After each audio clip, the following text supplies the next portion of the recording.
녹록지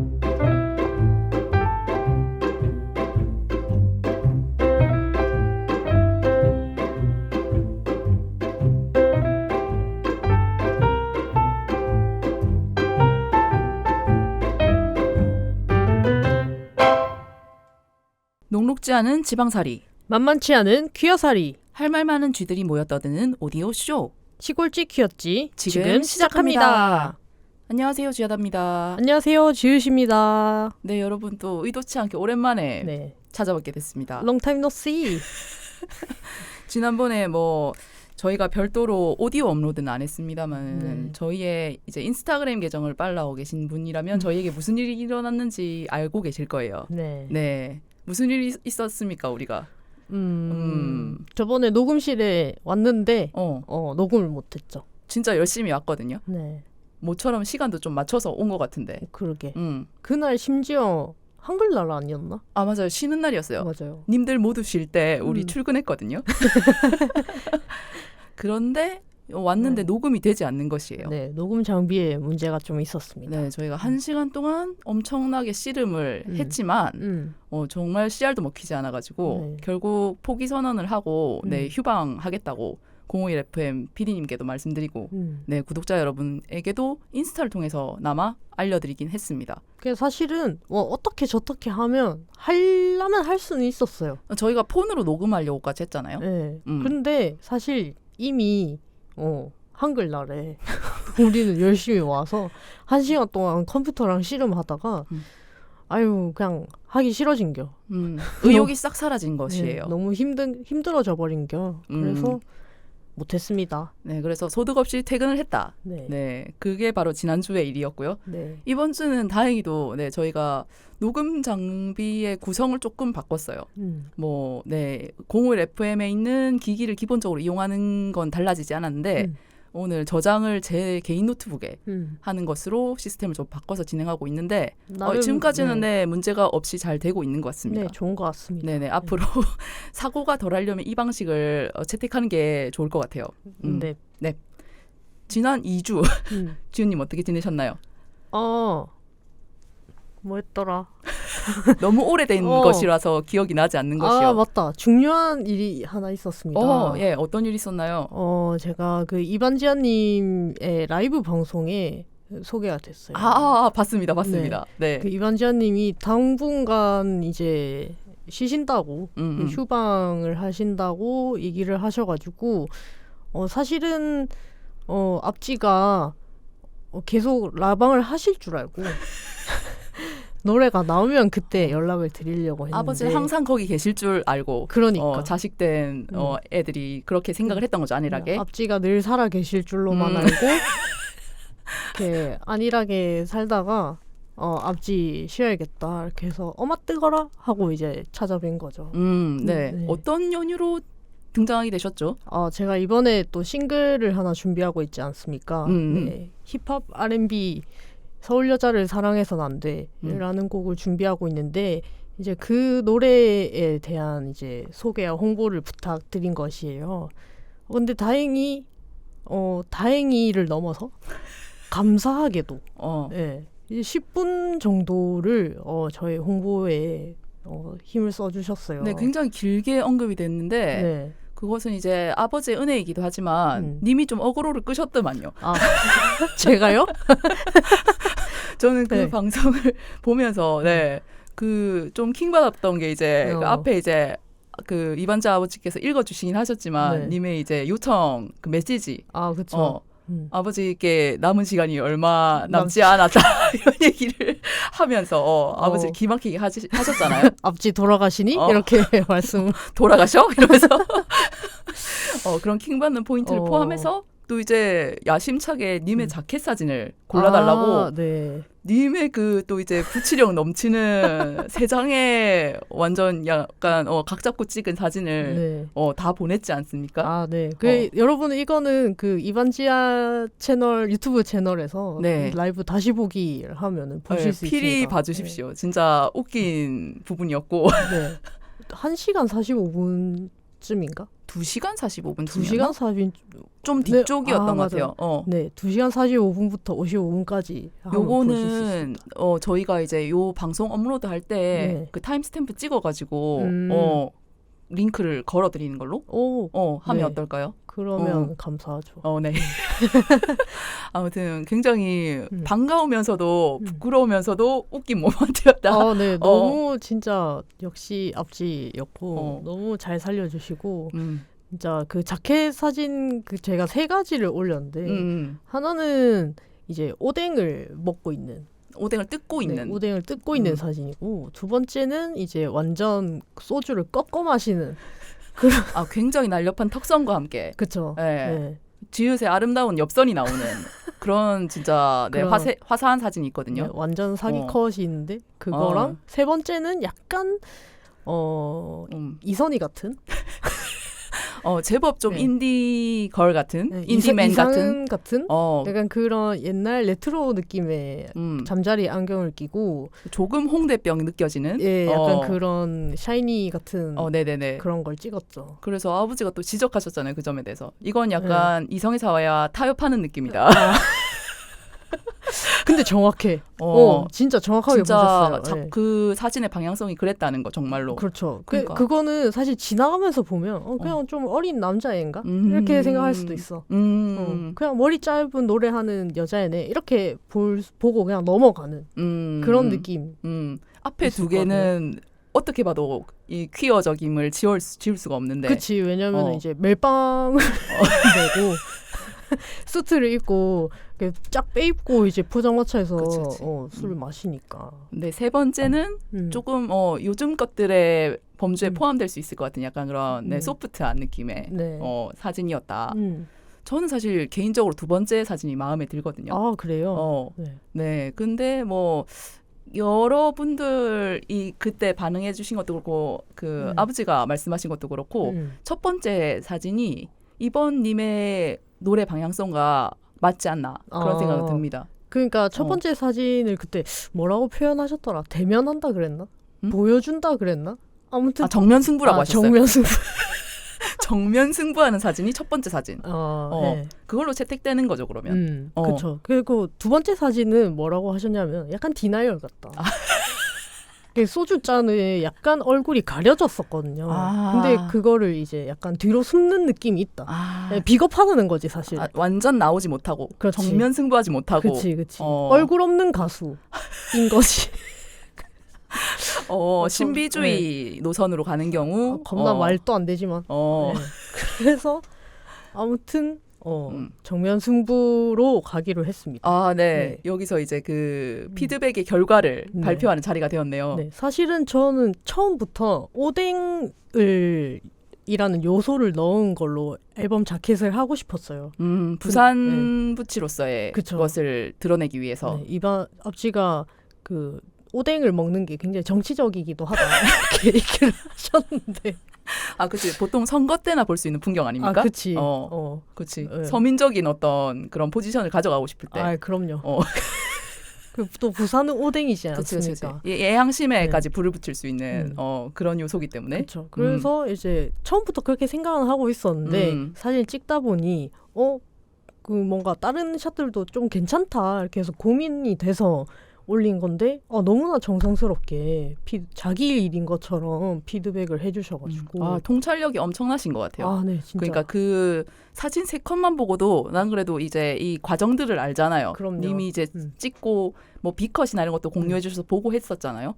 그런 사람보다 더 꿰뚫어 보고 계시는 거예요. 맞아. 그 모든 스토리를 다 파악하고 있는. 이게 무슨 의도로 찍은 건지까지를 전부 다 알아보시는 거죠. 그쵸. 그게 너무 대단했고 그리고 그래서 진짜 즐거웠다. 놀랐던 거 두 번째 샷에 뒤에 보면 포장마차 주인인 할머니가 살짝 걸려 있어요. 네네네네. 네. 그 할머니 분은 사실 저보다 베테랑이시거든요. 네. 아버지가 사실은 그 뒤에 뒷배경에 걸려있는 할머니의 초상권을 굉장히 우려하셨잖아요. 맞아. 맞아. 할머니 나만 신경 쓰이니? 뭐 이렇게 말씀을 하셨는데 걱정하실 필요가 없다. 네, 할머님한테 이제 제가 이제 뭐 서민 가수, 뭐 퀴어 가수인 거는 말씀 안 드렸지. 아무튼 서민 가수라고 했다고? 서민 가수라고 아니요, 했어요? 그런 말 안 했어요. 그냥 인디 가수. 네, 그냥 그 사진 작가님이 섭외한 이제 장소고 거기서 다른 촬영도 많이 하시고 그 다른 작품에도 자주 나오셨었어요. 네. 그리고 자기는 아무렇게나 찍어도 상관없다.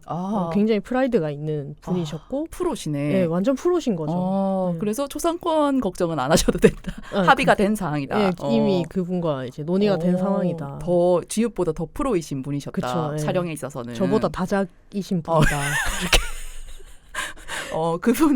그분의 이력이 궁금해지기는 한데 이쯤에서 그렇다고 합니다. 네. 그래서 아버지와 함께 염려하셨던 분들 걱정 안 하셔도 된다. 네. 네, 아무튼 그런 것까지 사력 있게 봐주시는 것에 굉장히 감동을 했고 근데 사실 변명을 하자면 그날 제가 라방에 참여를 못했어요. 네. 그러니까 그 실시간으로 참여를 못했다는 거죠? 네. 그게 왜 그러냐면 그날 당일에 또 일이 있었고 다음 날에도 제 일이 있었어요. 연휴였는데 일을 하고 있었네요. 예, 노동을 하고 있었던 것이네요. 네, 그래서 집에 와서 알람을 맞추고 잤었어야 되는데 내가 자는 줄도 모르고 잠들어 버렸어. 그걸 기절이라고 합니다. 네, 그래서 라방에 참여를 못했다. 실시간으로 아버지의 공연을 듣지 못했다. 네, 그럼요. 공연을 듣지도 못하고 이제 아버지가 궁금해하시는 거를 그때 해결해드렸어야 되는데 그러니까. 이렇게 2주나 지나서 해명을 하게 돼서 너무너무나 죄송한 마음이고 아무튼 너무나 감사하다. 네네. 아버지가 이걸 들으실지는 모르겠습니다만은 바쁘신 분이라 이제 또 쉬러 가셔야 되기 때문에 그쵸. 네, 뭐 그럴 수도 있는데 아무튼 제 마음은 그러하다. 네, 그렇다는 거. 네. 그리고 진짜 감사했던 거는 제가 노래 파일을 보내드렸는데 아직 미완성이긴 하지만 그때 이제 들어달라고 같이 보냈었는데 그걸 틀면 저작권에 걸린다고 가사를 읽어주셨어요. 또 법적으로 정확하신 분이세요. 네. 낭독을 해주셨거든요. 그것도 굉장히 정념을 담아서 누군가의 정성스러운 낭독을 이제 다른 사람의 목소리로 듣는 게 또 새로운 경험이더라고요. 그것도 이반지아님이 그러니까 낭독해주는 진짜 나의 노래 한 땀 한 땀 낭독을 하시는데 와 진짜 너무 재밌고 한번 보시길 추천합니다. 꼭 챙겨보시길 추천드립니다. 네, 진짜 너무 웃기더라. 진짜 감개무량하셨었겠어요. 네, 너무 진짜 한동안은 들뜬 기분으로 살았습니다. 진짜. 네. 앞으로도 이제 잘 하겠습니다. 지켜봐 주십시오. 네. 이게 참고로 그러니까 이반지아님이 방송을 쉬신다고 해서 광고가 좀 일찍 나갔던 거고 사실은 아직까지 발매가 된 곡이 아니에요. 네, 그렇습니다. 그래서 지금 뭐 여러분이 찾으신다고 해도 그 정식 음원은 찾으실 수 없을 거고 그 이후에 주윤님의 이제 정식 음원이 나오면은 그 부분 이제 저희가 좀 중점을 둬서 방송을 한번 또 녹음을 하면 좋을 것 같네요. 네, 지금 뭐 작업하기 전에 약간 데모라고 해야 되나? 그 공연 영상이 올라간 게 있기는 해요. 제 인스타그램이나 유튜브에서 보실 수는 있는데 뭐 아무튼 뭐 좀만 기다리셨다가 뭐 보시는 것도 나쁘지 않을 것 같다. 그렇죠. 네. 그 각종 플랫폼에 올라온 거 많은 스밍 바랍니다. 네. 아무튼 앞지 자식으로서 부끄럽지 않게 열심히 해야겠습니다. 그러니까 그렇게까지 말씀을 또 해주셨으니까 응원도 해주시고 하셨으니까. 맞아. 그 홍예당이랑 시키찌도 빼놓지 않고 말씀을 해주셨어. 네. 님의 본명과 닉네임 모두를 번갈아가며 호명해 주셨거든요. 그 부분에 있어서 저는 이제 당사자가 아님에도 굉장히 방송하더라. 네. 심지어 저의 유튜브 닉네임은 또 다르거든요. 알죠. 전에 한번 지나가듯 한번 언급됐었는데 과한 어떤 닉네임이 있죠. 맞아요. 네. 그래서 제가 지금 이름이 2-3개인데 귀족이세요? 미들네임 같은 건가요? 그래서 좀 저도 고민이긴 해요. 이걸 통일을 해야 되나 아니면 이거를 뭐 적재적소에 어떻게 분배를 해서 써야 되나 이런 거? 아니면 새로운 거를 또 만들어야 되나? 그만 만들어. 근데 다 애매한 것 같아, 약간. 지금 어느 것도 좀 성에 차지 않아서 세 개를 돌려가며 쓰고 있는 그런 상황인 거네요. 그러니까 쥐하다가 얼마나 고유명사인지 새삼 느꼈습니다. 쥐하다는 제가 어떤 선택 과정을 거친 적이 없습니다. 그냥 그렇게 되었습니다. 자연 발생인 거죠. 그냥 천상천하 유아독존 이런 것처럼 갑자기 쏙 나타나서 사라지지 않는 이름이에요. 네. 약간 그 침전물이 쌓였다고 화산 폭발로 인해서 갑자기 땅 위에 드러난 그런 느낌인 거죠. 그렇죠. 네. 다시는 주워 담을 수 없는 것이죠. 네.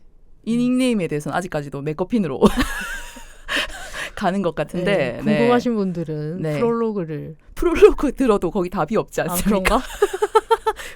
우리 진짜 이거 얘기한 적 있나? 없죠. 얘기를 방송에서. 사석에서 제가 한 적이 있고 사석에서 한번 2번인가 했을 거예요. 네. 워낙 이상한 닉네임이다 보니까 그렇구나.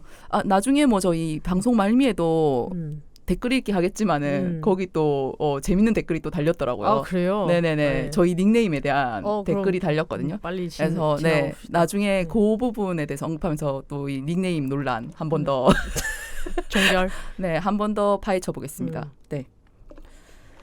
그렇게 지은님이 이반지 아버지께 이름이 불리우고 네, 또 많은 감태분들에게 알려지는 동안 저는 조용히 살아가고 있었습니다. 네. 과연?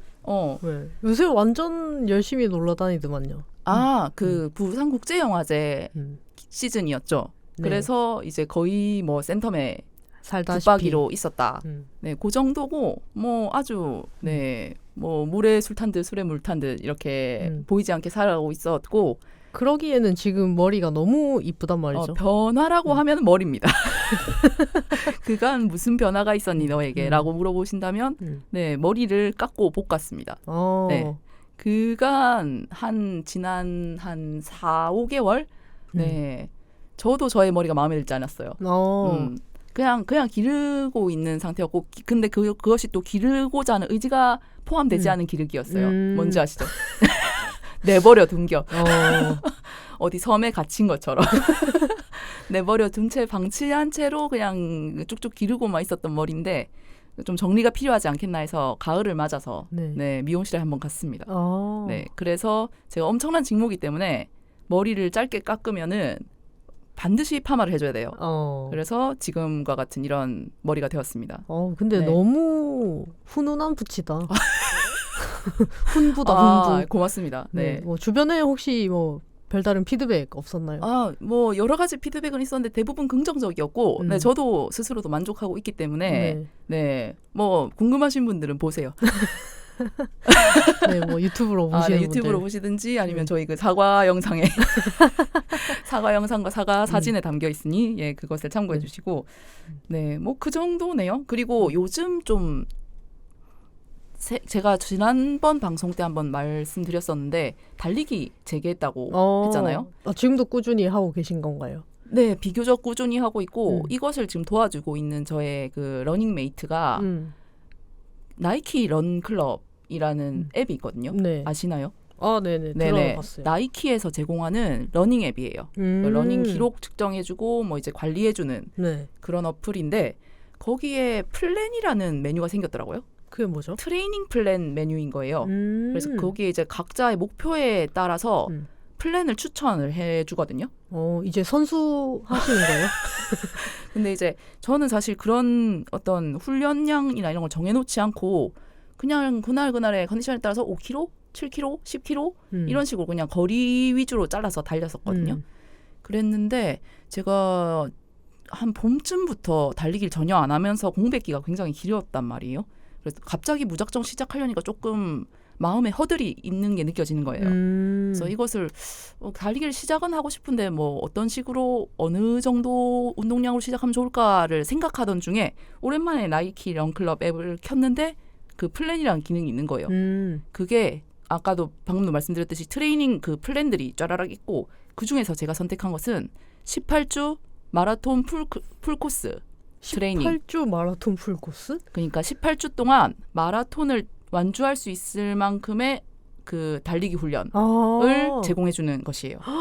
이게 어떻게 돼 있냐면 이제 첫 시작을 딱 하면 첫 주차 이제 그 안내가 쫙 나오면서 월화수목금토일 님이 뭘 해야 되는지 미리 보여주고 매일매일 이제 그거를 클릭해가지고 터치를 해가지고 그 훈련을 실행하면 되는 거예요. 그래서 뭐 하루는 뭐 10분 달리기, 15분 달리기, 뭐 25분 달리기 이런 식으로 시간으로 하기도 하고 이제 중간에 인터벌이라고 하죠. 네. 엄청 단거리로 세게 달리고 이제 중간에 휴식을 섞어가면서 달리는 그런 스피드 훈련도 있고 거리를 달리는 것도 있고 오늘은 참고로 10km 달리고 왔거든요. 그런 식으로 그 나이키가 시키는 대로 하고 있어요.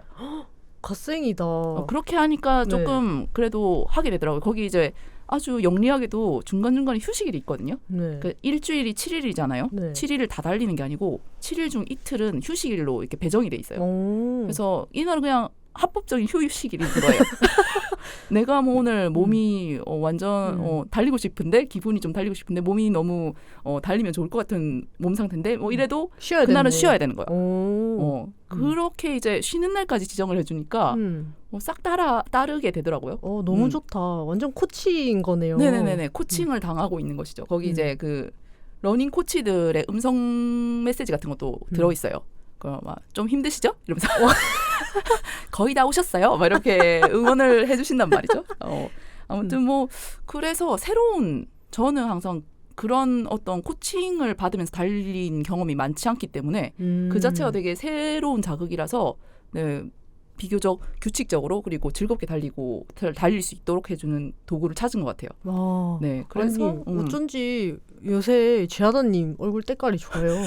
약을 잘 먹어서 달리기 시작하고 약을 잘 먹고 있습니다. 네. 그 두 가지면 사실 다 했지. 뭐. 그렇지. 내 기준 갓생이다. 네. 너무 좋습니다. 네네네. 너무 보기에도 좋고. 예, 그래서 이것이 18주 플랜이기 때문에 이걸 다 하고 나면은 1월인가쯤에 마라톤 완주를 저한테 시킬 것 같아요. 이 트레이닝 플랜이. 그래서 이거를 근데 도심에서 여러분 42.195를 도로 통제 없이 달리기 굉장히 어렵거든요. 그래서 이걸 어떻게 혼자서 해결할지 아니면 어디 대회를 등록을 정말로 해야 할지 아니면 그냥 그 트레이닝 플랜일 뿐이니까 꼭 그렇게 풀코스를 달리지 않고 그냥 내 혼자 마무리해도 될지 뭐 그것은 그때 가서 한번 다시 생각해 볼 예정입니다. 이러다 뭐 마라톤 하겠네. 또 할 수도 있겠죠. 네. 보니까 할 것 같습니다. 또 할 수도 있겠죠. 뭔가 느낌이. 그래서 내년 초까지는 이 트레이닝 플랜에 맞춰서 달리기를 계속 할 것 같다라는 희소식 전해드리며 축하드립니다. 네. 그리고 요즘 낮 시간에 제가 그래서 이제 좀 외부 활동이 늘어났어요. 굉장히 집과하는 삶이었잖아요. 제가 부산국제영화제 즈음을 기점으로 해가지고 좀 밖에 있는 시간을 의도적으로 늘리려고 하고 있습니다. 그래서 요즘 해 떠 있는 시간 동안은 저희가 광안리 살잖아요. 그 광안리 해변에 있는 뷰가 엄청나게 거의 사실 뭐 대부분 뷰가 엄청나게 좋습니다만은 그 중에서도 유별나게 뷰가 굉장히 좋은 중요한 사실 흡연실이 딸려 있는 카페가 있어요. 어디죠? 그 광안리 커피스미스입니다. 아시나요? 아니요. 더후라고 아세요? 중간에 있는데 해변 중간에 이게 술집 겸 뭐 레스토랑 같은 걸로 더후라는 되게 큰 그 음식점이 있는데 거기 2층에 있어요. 거기가 그 앞에 창문들이 완전 다 열리거든요. 완전 다 개방감 있게 다 열려서 그냥 그 광안대교 뷰 자체가 통으로 그냥 다 들어와요. 그리고 요즘 이제 에어컨을 안 켜고 바깥 바람이 시원하다 보니까 그냥 창문을 계속 열어놔요. 자연풍이 계속 그 길을 통과를 한단 말이죠. 엄청 시원하고 뷰도 아름답고 흡연실이 있습니다. 완전 흡연자들의 성지네요. 네. 거기서 이제 요즘 낮 시간을 좀 보내는 것을 루틴으로 삼고 있네요. 네. 다음에 그 지훈님도 가시면 광안리 이사 오고 싶을 거예요. 가면 안 되겠다. 이사 갈 돈 없어. 한번 맛봐. 아무튼 네 그렇게 잘 지내고 있다는 좋은 소식 전해드리며 제 근황 소식을 마치겠습니다. 좋네요. 네. 잘 살았네 우리 지난 2주 동안 방송 사고는 있었지만 갓생이네 갓생. 그러니까 한 사람은 유명인이 됐고 뭐야? 한 사람은 일상을 회복하고 있어요. 네. 그렇게 유명인은 아닌 거 알죠? 지금 이 정도면 이 약간 전조라고 해야 될까요? 그 어떤 뭔가 터지기 전에 전조라고 할까? 그런 것을 저는 좀 느끼는데 퀴어 세상 다 터져도 아무 일도 일어나지 않을 겁니다.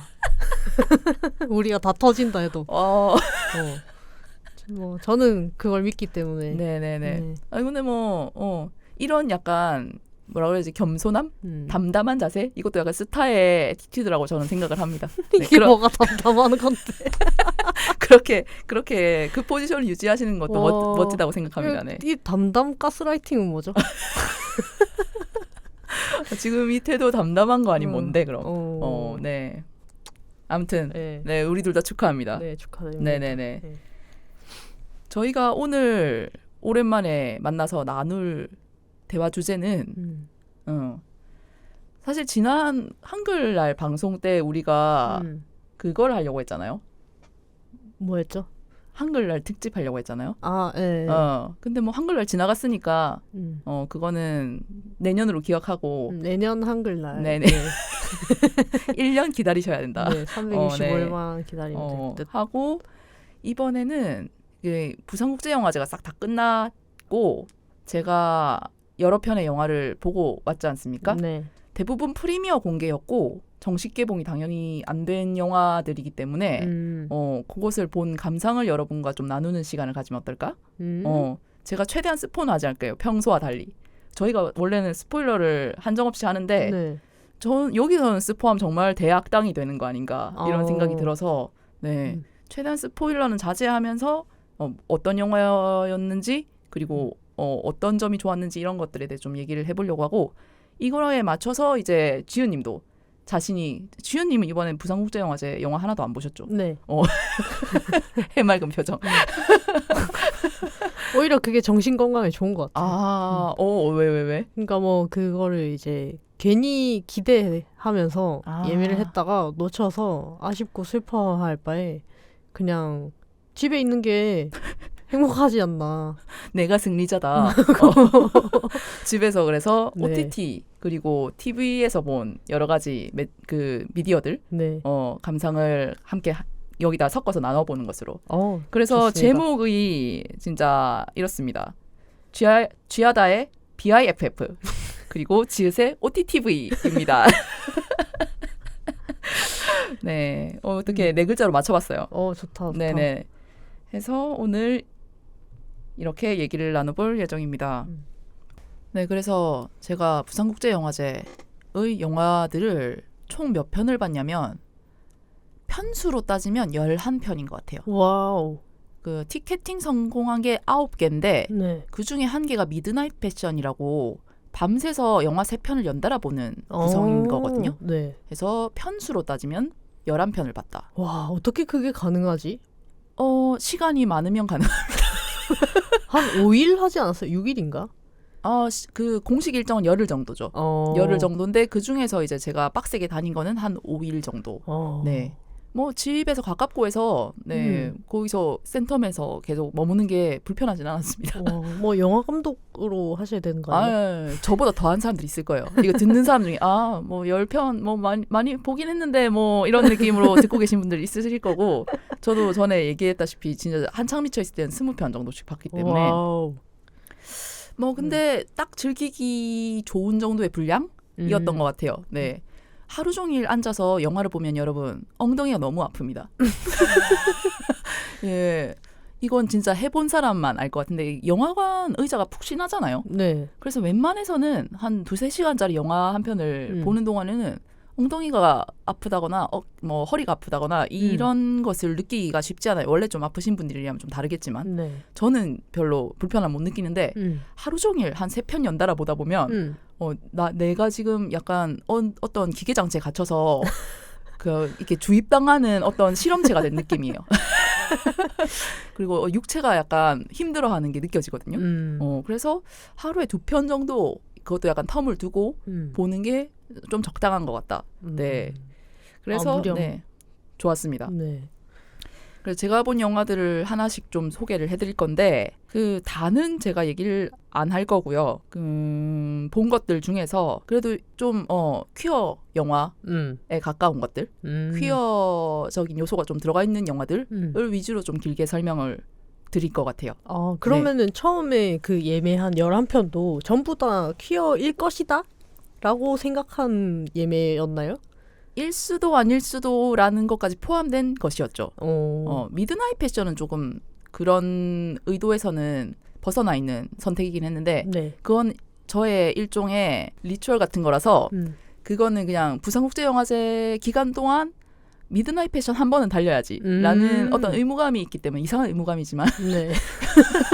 그것이 있기 때문에 그냥 봤던 것이고 나머지 이제 개별 영화들을 선택한 것들은 그런 기준이 작용을 했다고 볼 수 있죠.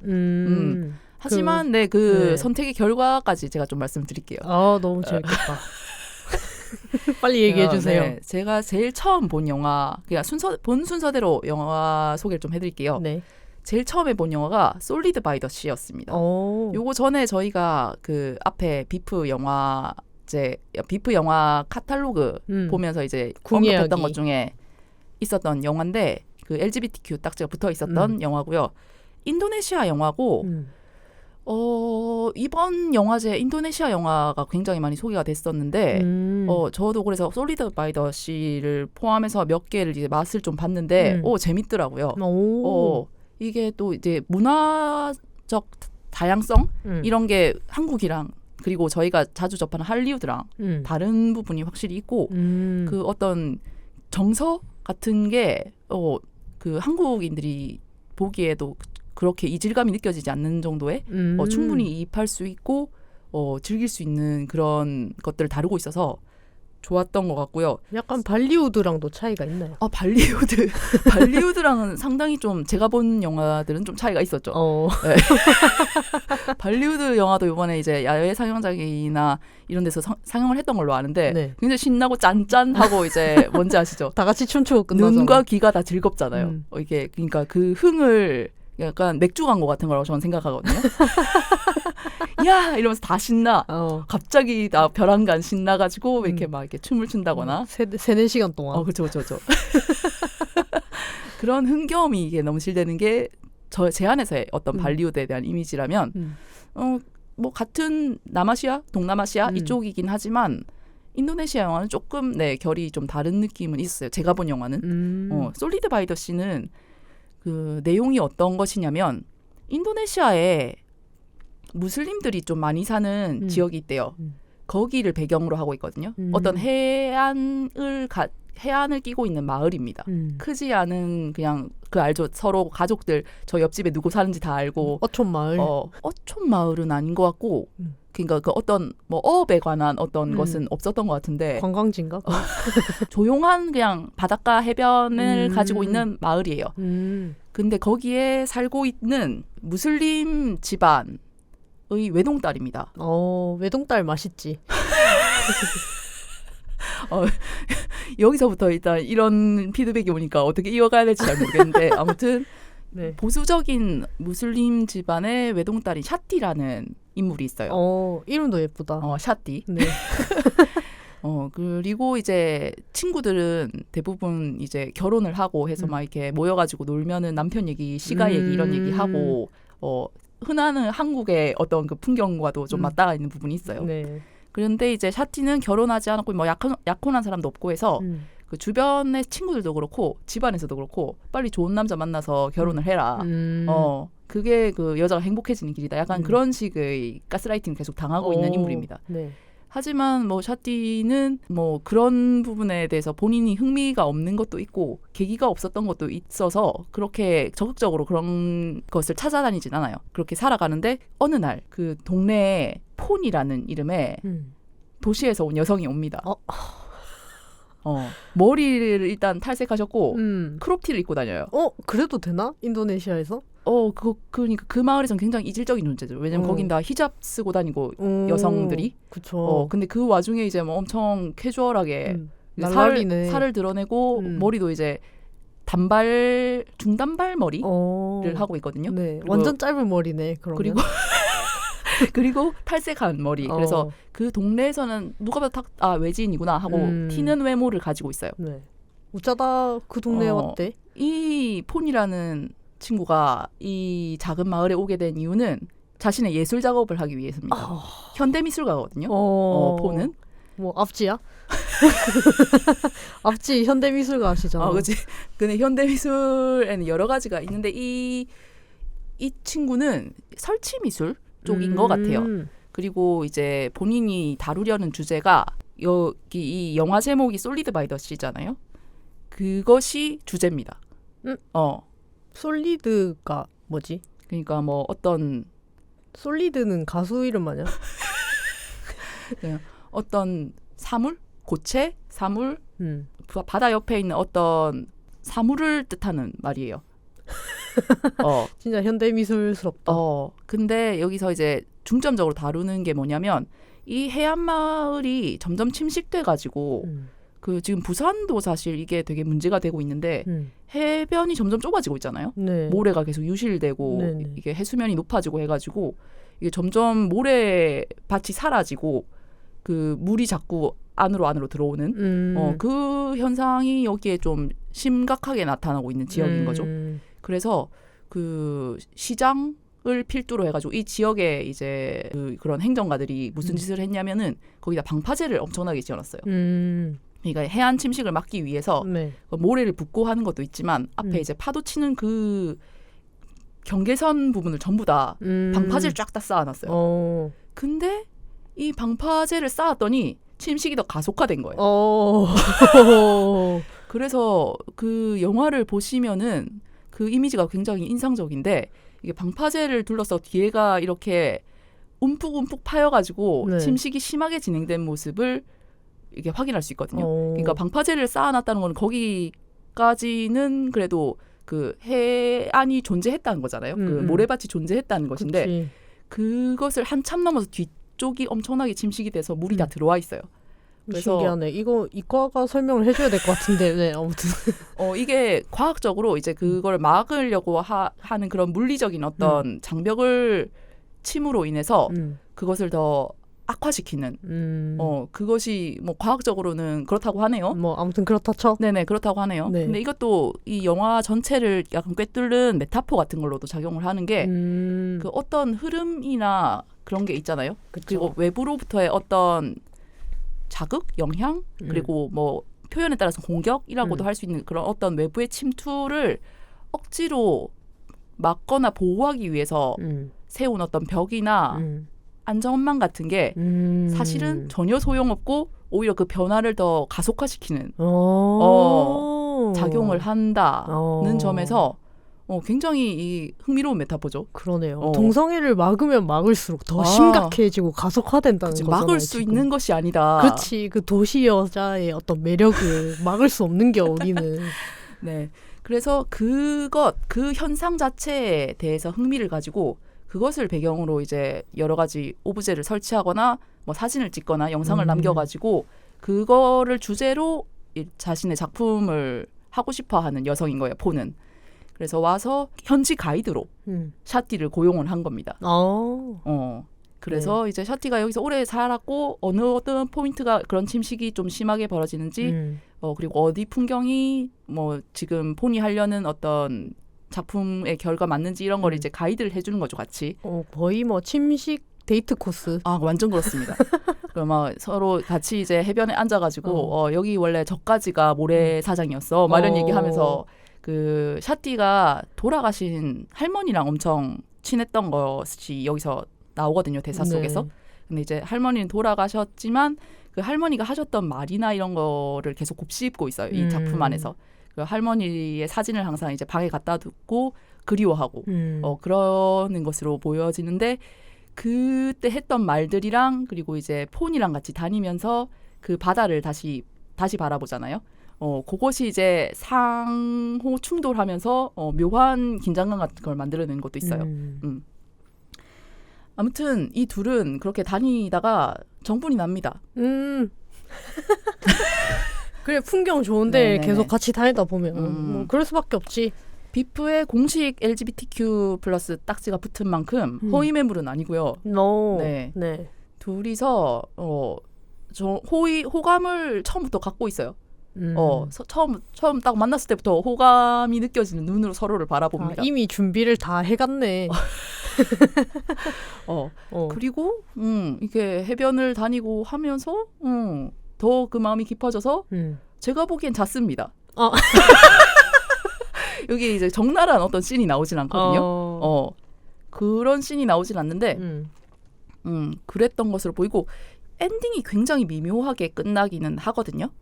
그 샤티라는 인물이 아까도 말씀드렸지만 보수적인 집안에서 그런 전통적인 어떤 여성의 삶을 살도록 계속 이제 요구받고 있는 인물이잖아요. 네. 그런데 이제 폰이 등장해서 그렇지 않은 선택지에 대해서 고려하게 된 거죠. 그래서 그 사이에서 결국 샤티는 어느 방향으로 나아가느냐, 그 어떤 선택을 했느냐에 대한 것을 미술 작품으로 엔딩을 마무리해버려요. 그 점이 좋다.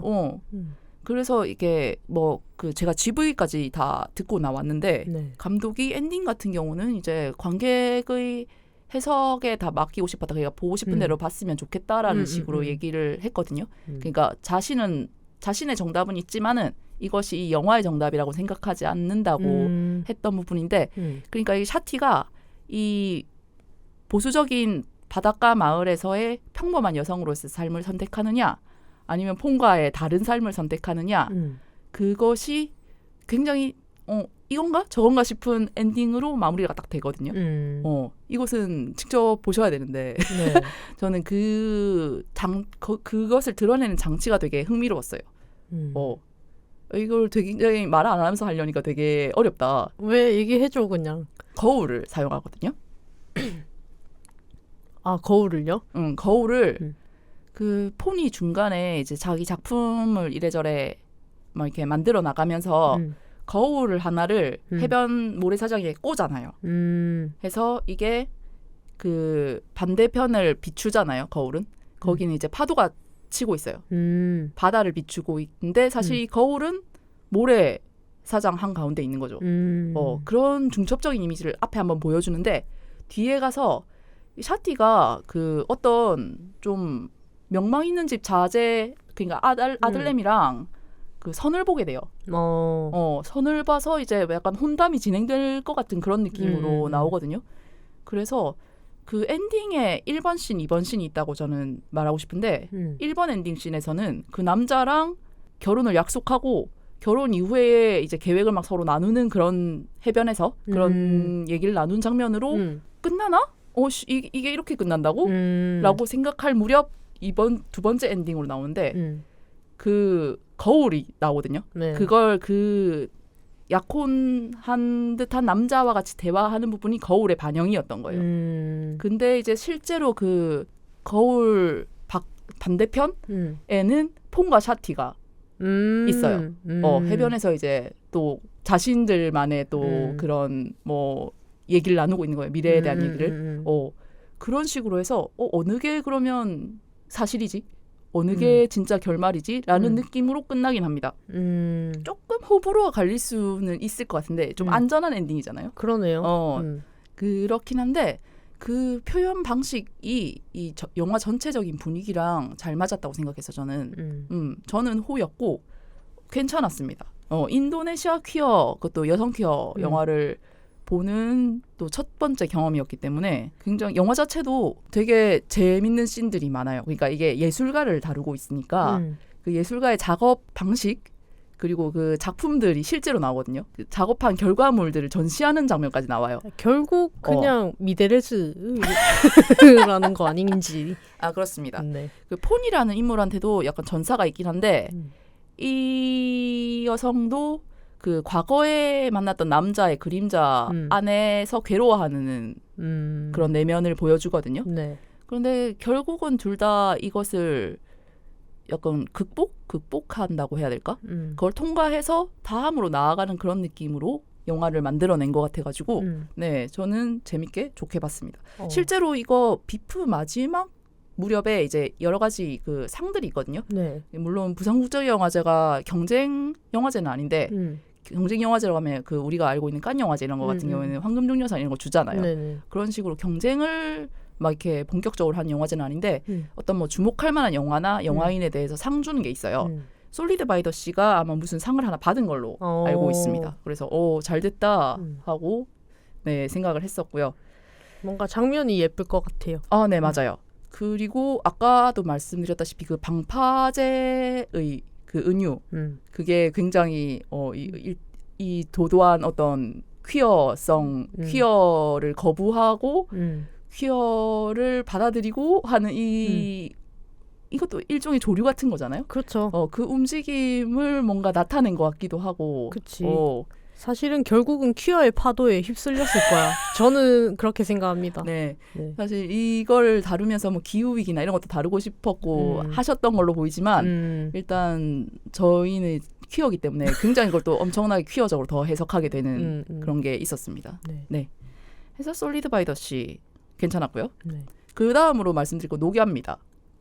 녹야. 네, 얘기해 주세요. 네, 이 뭐 다 아시다시피 판빙빙과 이주영 두 배우가 이끌어 나가는 여성 퀴어 영화입니다. 도라방스 영화. 예, 이 영화가 미칠 것 같은 점이 이 영화를 출발하게 된 감독님이 출발하게 된 계기가 그 머릿속에서 그 한밤중에 달려나가는 오토바이를 타고 달려나가는 두 여성의 이미지 를 생각하신 걸로 출발했대요. 거기서부터 출발을 했구나. 좋은 출발이다. 좋은 시작이다. 네. 그냥 그 장면을 보여주기 위해서 이 모든 걸 시작한 거잖아. 그렇죠. 그 이미지를 담아내기 위한 그 판이 이 영화인 거죠. 진짜 미쳤다. 그래서 판 빙빙인가? 도라방스. 이 영화는 그 판빙빙이 결혼이주 여성으로 나와요. 한국을 배경으로 하고 있거든요. 이 영화는. 그것도 특이하네요. 판빙빙이 결혼 이주를 할 이유가. 그러니까 진짜. 일단 그 점에서 사실 조금 이거 약간 설득력이 어떻게 되는 거지? 이 개연성 어떻게? 저 대륙의 핍진성 무슨 일이야? 저 대륙의 영앤 리치 완전 뷰티풀 골저스 언니가 지금 한국으로 한국 결혼 이주를 와가지고 그것도 남편한테 가정 폭력을 당하고. 뭐 이렇게 첫 등장부터 막 이렇게 반창고 같은 게 붙어 있어요 얼굴에. 얻어맞은 얼굴을 하고 있거든요. 그래서 일단 거기서부터 약간 조금 저 이 개연성 어떡하지 이제 판빙빙이 이 역할을 맡는다는 것 약간 조금 이 괴리감이 언제쯤 지워질까? 과한 설정이네. 라는 우려를 저도 했습니다만 네 보면서 싹 이제 그 압도적인 비주얼에 그냥 그 모든 것이 그냥 얼굴이 개연성이다. 그렇구나. 그럴 수 있다. 오히려 이제 미녀가 이제 다치고 약간 피 흘리고 이런 것이 또 아름다울 수도 있지 않습니까? 뭐 약간 울리고 싶은 그런 느낌처럼. 엄청 처연하게 나와요. 처연미. 이제 결혼으로 한국으로 이주를 해서 인천 여객터미널에서 그 통관이라고 하죠. 짐 검사하고 하는 그쪽에서 일을 하는 여성으로 나옵니다. 이주영이요?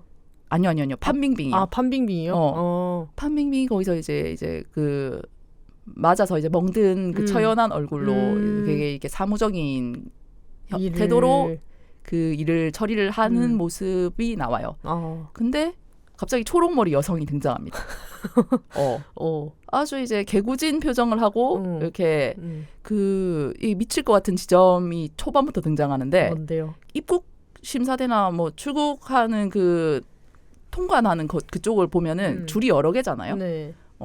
그래서 이렇게 줄이 이제 승객들이 많아지면은 줄을 이제 더 늘리거나 해가지고 빨리빨리 이걸 통과시키려고 하기 위해서 이제 판빙빙이 근무하는 이 줄이 좀 길어져가지고 그 따로 그 판빙빙의 상사로 보이는 사람이 옆에 줄을 하나 더 만들어요. 이쪽으로 오세요라고 해서 했는데 이주영이 그쪽으로 가다가 판빙빙을 딱 보고 눈이 마주쳐서 싱긋하면서 이렇게 그쪽으로 줄을 서요. 거기서부터 시작부터 이렇게 냅다 가버리는구나. 그런 두근거림을 초장부터 아주 심하게 느낄 수 있고 이 초록머리 여성이 굉장히 수상해 보이거든요. 그러네요. 누가 봐도. 굉장히 수상해 보여요. 그러니까 그런 그 판빙빙에게 대놓고 이제 그런 끈적한 눈빛을 날리면서 들어오는 것뿐만 아니라 뭔가 거동이 좀 수상한 그런 모습으로 와서 판빙빙에게 경계를 한단 말이죠. 그리고 이게 그 스캔을 하는데 뭔가 이상한 반응이 나온 거예요. 삐빅 하고 이렇게. 뭐야? 뭐 라이터 3개 들고 온 거야? 뭔가 금속 물질이 이제 발견이 돼가지고 이제 뭐 짐 다 까봐라 이런 식으로 해서 이제 짐을 막 이렇게 보여주고 하는 과정에서 또 이주영이 엄청나게 또 끼를 부리는 장면이 있거든요. 가슴골에 타투를 보여주면서 판빙빙한테 굉장히 도발적인 행동을 하는 어떤 장면이 있습니다. 저는 굉장히 명장면이라고 생각하고요. 다 때려 넣었네. 네, 그냥 그렇게 시작한 영화. 이게 시작입니다. 그러니까 네. 지금 뭐 재미를 다 때려 넣었네요. 일단 이 이주영의 정체부터 말하자면 이주영 캐릭터의 이름이 처음부터 끝까지 안 나옵니다. 엔딩 크레딧에도 초록머리로 나와요. 수수께끼에 쌓인 어떤 인물로 나오고 근데 수수께끼에 쌓여있지만 엄청 매력적인 홀리는 그런 인물로 나오거든요. 사람을 다 홀려버리는 그런 인물로 나오는데 이주영이 맡은 캐릭터가 마약 운반책입니다. 전체적인 그 수상한 분위기가 거기서 비롯된 것이었겠죠. 근데 일부러 거기서 걸린 거예요. 통관하는 데서 판빙빙한테 가서 판빙빙이 그 의심을 하게 만들고 거기서 일부러 걸린 거거든요. 그건 또 무슨 연유일까? 그래서 거기서 신발을 압수당해요. 신발에 그게 금속 그게 있어가지고 네. 신발을 압수당하고 그 맨발로 이제 그 입국 심사대에서 뒤로 백되거든요. 네. 실패한 거죠. 그러니까 마약 운반을. 그런 상황에서 이제 판빙빙이 이제 하루 일과를 마치고 퇴근을 하는 길에 그 초록머리가 맨발로 나타나서 나한테 신발 빚졌잖아 이러면서 신발을 달라고 해요.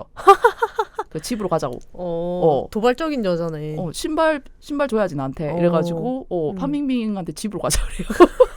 너네 집 가서 신발 달라. 굉장히 신박한 플러팅 방법이다. 뭐 넷플릭스 보러 갈래? 고양이 보러 갈래?에 이어서 신발 내놔. 네가 나한테 신발 빚졌잖아. 그래서 그리고 이주영이 중국어를 조금 할 줄 아는 인물이기 때문에 작품 안에서 그 두 캐릭터가 한국어랑 중국어를 섞어서 소통을 합니다. 그러면 뭐 판빙빙 너 피아오량 이런 거 한 거 아니야? 니실 피아오량. 그런 말을 하지 않아도 빙빙 언니는 이미 아주 고저싸기 때문에 그쵸. 해서 그렇게 엮이게 된 거예요. 진샤라는 인물이 초록머리랑 그렇게 안 좋은 인상으로 엮이게 되죠. 그리고 갖가지 모험을 합니다. 이게 그 소개 글에도 나오지만 로드무비라고 돼 있잖아요. 네. 중간에 같이 범죄를 저지르고 뭐 이런 걸 해요. 그리고 그들의 적은 제가 보기엔 남성들입니다. 그냥 세상의 남성들? 일단 진샤라는 판빙빙이 맡은 인물이 가정폭력 한국인 남자랑 결혼을 해서 그 한국인 남자한테 가정폭력을 굉장히 당해서 그 남자를 떠나고 싶어 하는데 비자 문제인가? 아무튼 정착을 이제 혼자서 하려면 돈이 얼마 정도 필요하다. 그런 브로커한테 그런 얘기를 들어가지고 그 돈 없으면 그 남자한테서 못 벗어난다. 이런 전 청천벽력 같은 선고를 받거든요. 네. 그래서 그걸 어떻게든 해결하려고 하는 인물로 나오고 그 초록머리도 마찬가지로 그 마약 운반책이 된 거는 자기가 만나게 된 남자가 마약상이기 때문이에요. 그래서 둘 다 남자가 있네요. 남자가 있었던 걸로 나오죠. 근데 이후에는 이제 그 각자가 속박되어 있는 그런 어떤 남성들로부터 벗어나서 살아가기 위해서 같은 배를 타게 되는 거죠. 그 판밍밍이 엄청나게 끌려다녀요. 이주영한테요? 그 판밍밍이 엄청 멋있게 나오거든요, 사실. 오토바이를 타고 오토바이 운전하는 게 이주영이 아니고 판밍밍이에요. 그래요? 그것도 특이하네. 이주영이 다 할 것처럼 하더니. 판밍밍이 엄청 과묵하고 날카롭고 그런 부치 같은 캐릭터로 나와요. 하지만 잘 때는 밑에 있다. 뭐야? 뭐야? 그런 관계로 발전을 합니다. 영화를 올바로 설명 못하겠네. 이런 식으로 설명을 해도 되나? 내가 이주영이 초록머리라고 했잖아요. 네. 그래서 일관되게 어떤 이 두 여성들이 함께하는 장면이나 그런 로맨틱한 어떤 감정이 오고 가는 그런 데서는 초록색이 엄청나게 쓰이고 이거는 감독님 비주얼인데 그 남자나 어떤 가부장 세계를 상징하는 어떤 장면이나 소품이나 인물은 빨간색 요소를 넣었대요. 그래서 두 개가 막 이렇게 왔다 갔다 하면서 약간 크리스마스 같은 느낌이에요. 실제로 이 영화의 배경도 겨울이거든요. 그래서 그런 컬러의 대비도 굉장히 볼만한 영화였고 그리고 이것도 엔딩이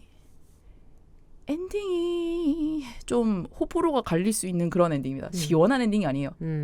찝찝한 엔딩인데 근데 뭐 저는 나쁘지 않다고 생각했습니다. 그 힌트를 드리자면 강아지입니다. 끝. 네. 뭐야? 녹야 개봉해요? 녹야는 개봉할걸요? 이거는 지금 뭐 이미 베를린 국제영화제 때부터 한국에서 화제작이었고 지금 뭐 배급사는 건 당연히 다 정해졌을 것 같고 시간 문제라고 생각합니다. 곧 아마 개봉하지 않을까요? 이거는 뭐 거의 멤버십으로 해야 될 것 같은데. 아니야. 제가 많은 부분을 사실 얘기를 안 하고 있어요, 일부러 지금. 그리고 이 녹야를 그 한슈아이 감독이 만들었는데 판빙빙을 먼저 캐스팅을 하고 이 둘이서 이주영을 데려오려고 노력을 했다라는 비화가 있습니다. 아 진짜요? 이주영의 야구 소녀를 봤대요. 거기서의 그 이미지, 그 이미지를 보고 저기서 뭔가 새로운 걸 좀 끄집어내 보고 싶다라는데 두 분 다 동의를 해서 그 감독님이 먼저 이제 이주영 배우한테 컨택을 했나? 아무튼 그랬는데 이주영 배우가 사실 좀 망설였대요. 이런 작품을 하는 거에 있어서. 너무 계속 키워로 나와서 그런 건 아니고 이제 뭐 여러 가지 이유가 있었던 것 같더라고요. 그래서 조금 이렇게 완전 거절한 건 아니고 좀 망설이는 그런 태도로 있었는데 판빙빙 빙빙 언니가 이주영에게 손편지를 썼다고 합니다.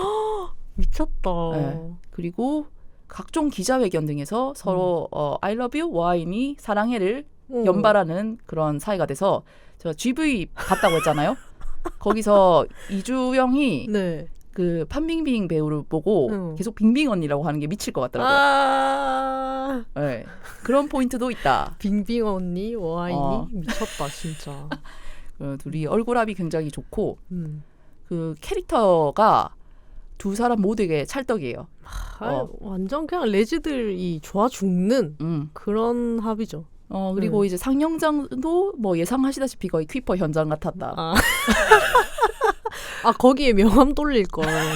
홍예당 명함 돌릴 걸. 홍예당 시키지 명함을 돌려도 뭐 무방할 정도로 현장 분위기가 아주 좋았다. 네, 그랬습니다. 녹야는 그래서 뭐 개봉하면은 네. 이런 여성 퀴어 영화에 흥미가 있으신 분들은 당연히 놓치지 않으시겠지만 당연히 꼭 보셨으면 좋겠습니다. 당관해야지. 이 대륙가의 합작, 한중 합작 여성 퀴어 영화. 일단 이 타이틀부터가 마음이 웅장해집니다. 너무 기대돼요 지금. 그랬는데 이제 또 이제 캐스팅된 인물들을 보세요. 이건 진짜 끝장이다. 그냥 레즈가 좋아하는 냉미녀랑 댕댕이녀. 그냥 뭐, 완전. 그리고 이주영이 진짜 이 안에서 진짜 이건 감독님 디렉션이라고 했는데 소동물 같은 캐릭터였으면 좋겠다. 막 혼자 자유롭게 이제 이 스크린 안에서 자유롭게 행동하는 그런 소동물 같은 인물이었으면 좋겠다라고 해서 그걸 찰떡같이 소화를 해냈거든요. 그래서 굉장히 매력이 터진다. 그리고 떡볶이를 아주 맛있게 먹는다. 저 이거 끝나고 애인이랑 떡볶이 먹었습니다. 와, 떡볶이 또 영화야? 이제 떡볶이 먹어야죠. 네, 좋다. 아니 뭐 약간 뭐래지 떡볶이를 알리는 영화인 것도 좋은 것 같아요. 그리고 판빙빙이 이 영화를 수락한 이유가 이유 중 하나가 여자가 여자를 돕는 이야기라서 라고 합니다. 그래서 이런 멘트들까지 주옥 같다. 빙빙 언니 뭐야? 빙빙 언니의 매력이 저도 조금 눈을 뜨게 된 것 같아요. 빙빙 언니 결혼하시지 않았어요? 그러신가요? 몰라요. 나 몰라요. 아닐걸? 빙빙 언니 뭐야? 아닐걸? 빙빙 언니 결혼 안 했을걸? 아 진짜? 나 몰라. 나도 모르겠지만 안 하셨을걸? 빙빙 언니 실제로 또 봤잖아요. GV를 봤으니까. 어땠어요? 인간계에 있는 느낌이 아니었거든요. 결혼은 안 하셨네. 안 그래도 그래서 중국 언론인가가 뭐 돈 많은 남자랑 결혼하고 싶지 않냐 뭐 이런 얘기 했더니 제가 부자인걸요? 라고 말했다는 얘기를 들은 적이 있습니다. 그래서 뭐 그런 사적인 부분은 모르겠습니다만은 아무튼 빙빙 언니 굉장히 멋있고 엄청 아름다웠다. 너무 그날 GV 현장에 완전 새하얀 옷을 입고 왔어요. 그래서 완전 선녀 강림 느낌으로 거기 또 조명도 엄청 세게 받고 있었거든요. 와 진짜 눈이 부셔서 볼 수가 없는 겨. 너무 부럽다. 네. 그래서 정말 귀중한 시간이었다. 네네. 영화 나오면 꼭 보겠습니다. 네, 아마 또 오시지 않을까요? 이거 프로모션 하러. 너무 좋다. 네. 단체 관람하러 가야지. 녹야는 단체 관람하면 재밌을 것 같아요. 다 그렇습니다. 소리 깍깍 지르면서 봐야지. 네. 그러면 저희 나머지 얘기는 광고 듣고 와서 계속 이어나가겠습니다. 저희 잠깐 쉬고 올게요.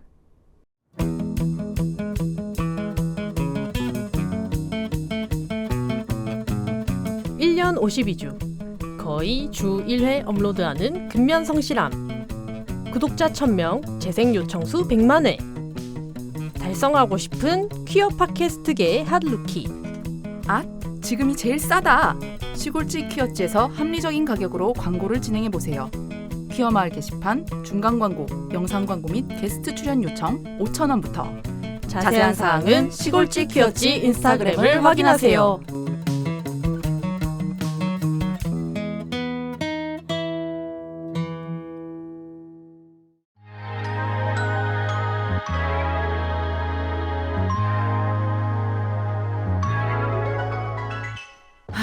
나는 부산에 사는데 누군가를 1대1로 만나는 소개팅 어플은 부담스럽고 그나마 찾을 수 있는 모임은 죄다 술번개뿐이고 그냥 맨정신으로 편안하게 만날 수 있는 사람들은 대체 어디에서 만날 수 있는데 왜 퀴어들을 위한 문화 모임이나 행사들은 죄다 수도권에만 있노?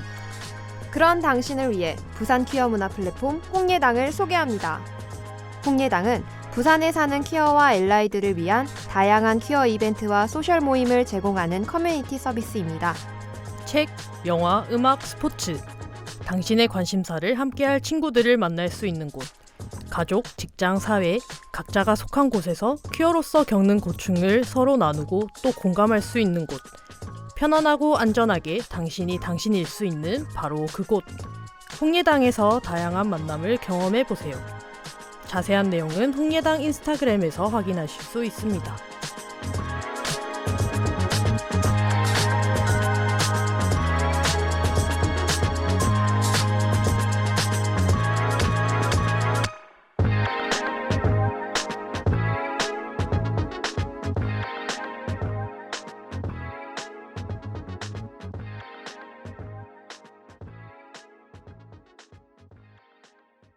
네, 광고 듣고 오셨습니다.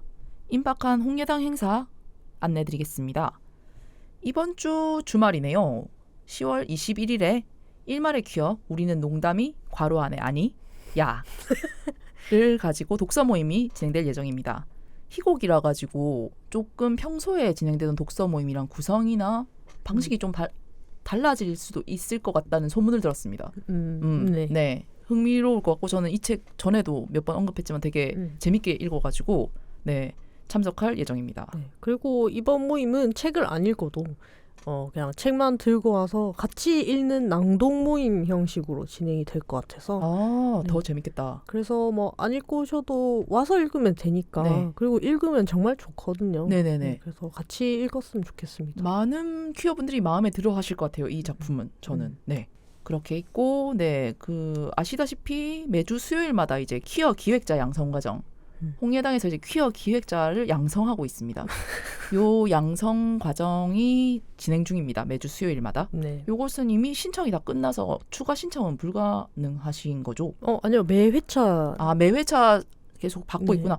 이게 굉장히 전에 저희가 이제 광고 처음 보내드릴 때도 말씀드렸지만은 여러 가지 퀴어 세부 주제들을 다루고 있어가지고 그 개별 의제들에 대해서 좀 흥미가 있으신 분들이라면 이거 선택적으로 신청하셔가지고 들으셔도 굉장히 유익할 것 같거든요. 네, 그리고 이거를 전체 과정 중 총 10회차인데 전체 과정 중 80%를 수강을 하시면은 수료증을 준다는 얘기가 있습니다.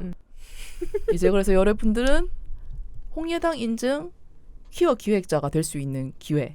네. 이것을 아직은 지금 시작하면은 놓치지 않을 수 있다. 그렇습니다.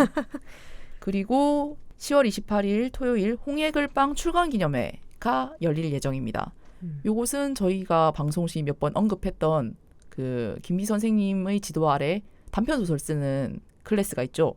그 이제 수강생들이 각자의 단편 소설을 모은 작품집을 출간하는 그 기념하는 자리입니다. 네, 이 소설 어찌돼 가고 계시나요, 주연님? 아직까지는 생각하고 싶지 않습니다. 네, 저희가 끝까지 생각은 하겠지만 네, 지금은 아니다. 그 10월을 굉장히 절 불안하게 만드는 달로 네. 만드는 요소. 저희를 마감 있는 여성으로 만들어버리는 이벤트입니다. 그러니까. 네. 하지만 다른 분들의 글이 왜 중간중간에 이렇게 저희가 접하긴 했지만은 완성된 작품들이 굉장히 기대가 되는 것들이 많거든요. 네. 그래서 저는 이제 독자로서 좀 기대를 하고 있다. 네. 작가로서 기대가 되는 부분은 아직 좀 부족한 것 같고요. 네. 그래서 이게 나중에 정식 출간이랄까? 독립 출판 형식으로 출간이 되어서 뭐 홍예당이나 이런 데 입고가 될 예정이니까 그때는 관련 소식이 있으면은 다시 전해드리겠습니다. 네. 예. 들으면 들을수록 마음이 그러네. 언급하면서도 이거는 스킵하고 갈까 싶었는데 저도 네, 그래도 홍예당의 행사니까 네, 객관적으로 홍보를 해야 되지 않을까 해서 했습니다. 네. 네. 그리고 중간 광고에서 들으셨겠지만 저희 광고를 또 받고 있습니다. 지난 회차의 지지난 회차 언젠가 얼마 전에 무민님이 이제 퀴어 비건 기획자로 나오셨죠. 무민님의 다른 기획을 소개를 드렸습니다만 신박한 데이트에 이어서 나대꼬 살기라는 안전하고 차별 혐오 없는 모임을 진행하신다고 합니다. 평소에 나를 나대꼬 살기 힘이 붙인 사람들 모두 모여서 이야기 나누는 프로그램으로 아마 우미님의 모든 프로그램이 그렇듯이 약간 비건 다가와 재미있는 프로그램들이 준비되어 있을 것 같아요. 자세한 사항의 일정 신청 방법은 무민0422 인스타그램이죠. 네, 무미님의 인스타그램 계정에서 확인하실 수 있을 것 같습니다. 네, 많은 관심 부탁드립니다. 그리고 나머지 것들도 조금 이제 좀 제가 앞에 좀 뭐라 해야지 사사로운 얘기를 너무 많이 한 것 같네. 네, 다 재밌었어요. 근데 너무 좋았어. 할 게 없었는데. 사실 엄청나게 생략을 했는데도 스포일러 안 한다고 해놓고 이상하게 스포일러가 좀 되는 것도 같고 모르겠다 이거. 다음으로 본 영화는 가족의 탄생이라는 동유럽 쪽 영화였는데 네. 이게 스토리가 진짜 퀴어 영화긴 하거든요. 근데 그거 가족 구성권 영화 아니었어요? 가족 구성권 일종의 가족 구성권 영화기는 합니다. 여기도 이제 어떤 동성혼이나 시민결합 이런 게 별로 인정되지 않는 사회인 것 같더라고요. 그래서 여기서 어떤 이야기냐면 어떤 레즈비언 커플이 있어요. 네. 레즈비언 커플이 있는데 그 한쪽이 딸 2명을 데리고 있어요. 그러니까 둘 사이에서 얻은 건 아니고 한쪽이 다른 남자와의 사이에서 이제 딸 둘을 얻어서 그 둘을 키우고 있고 그 자신의 파트너가 여성인 그런 어떤 집에서 같이 살고 있는데 그 딸을 데리고 있는 쪽의 여성이 암 말기 판정을 받아요. 아이고.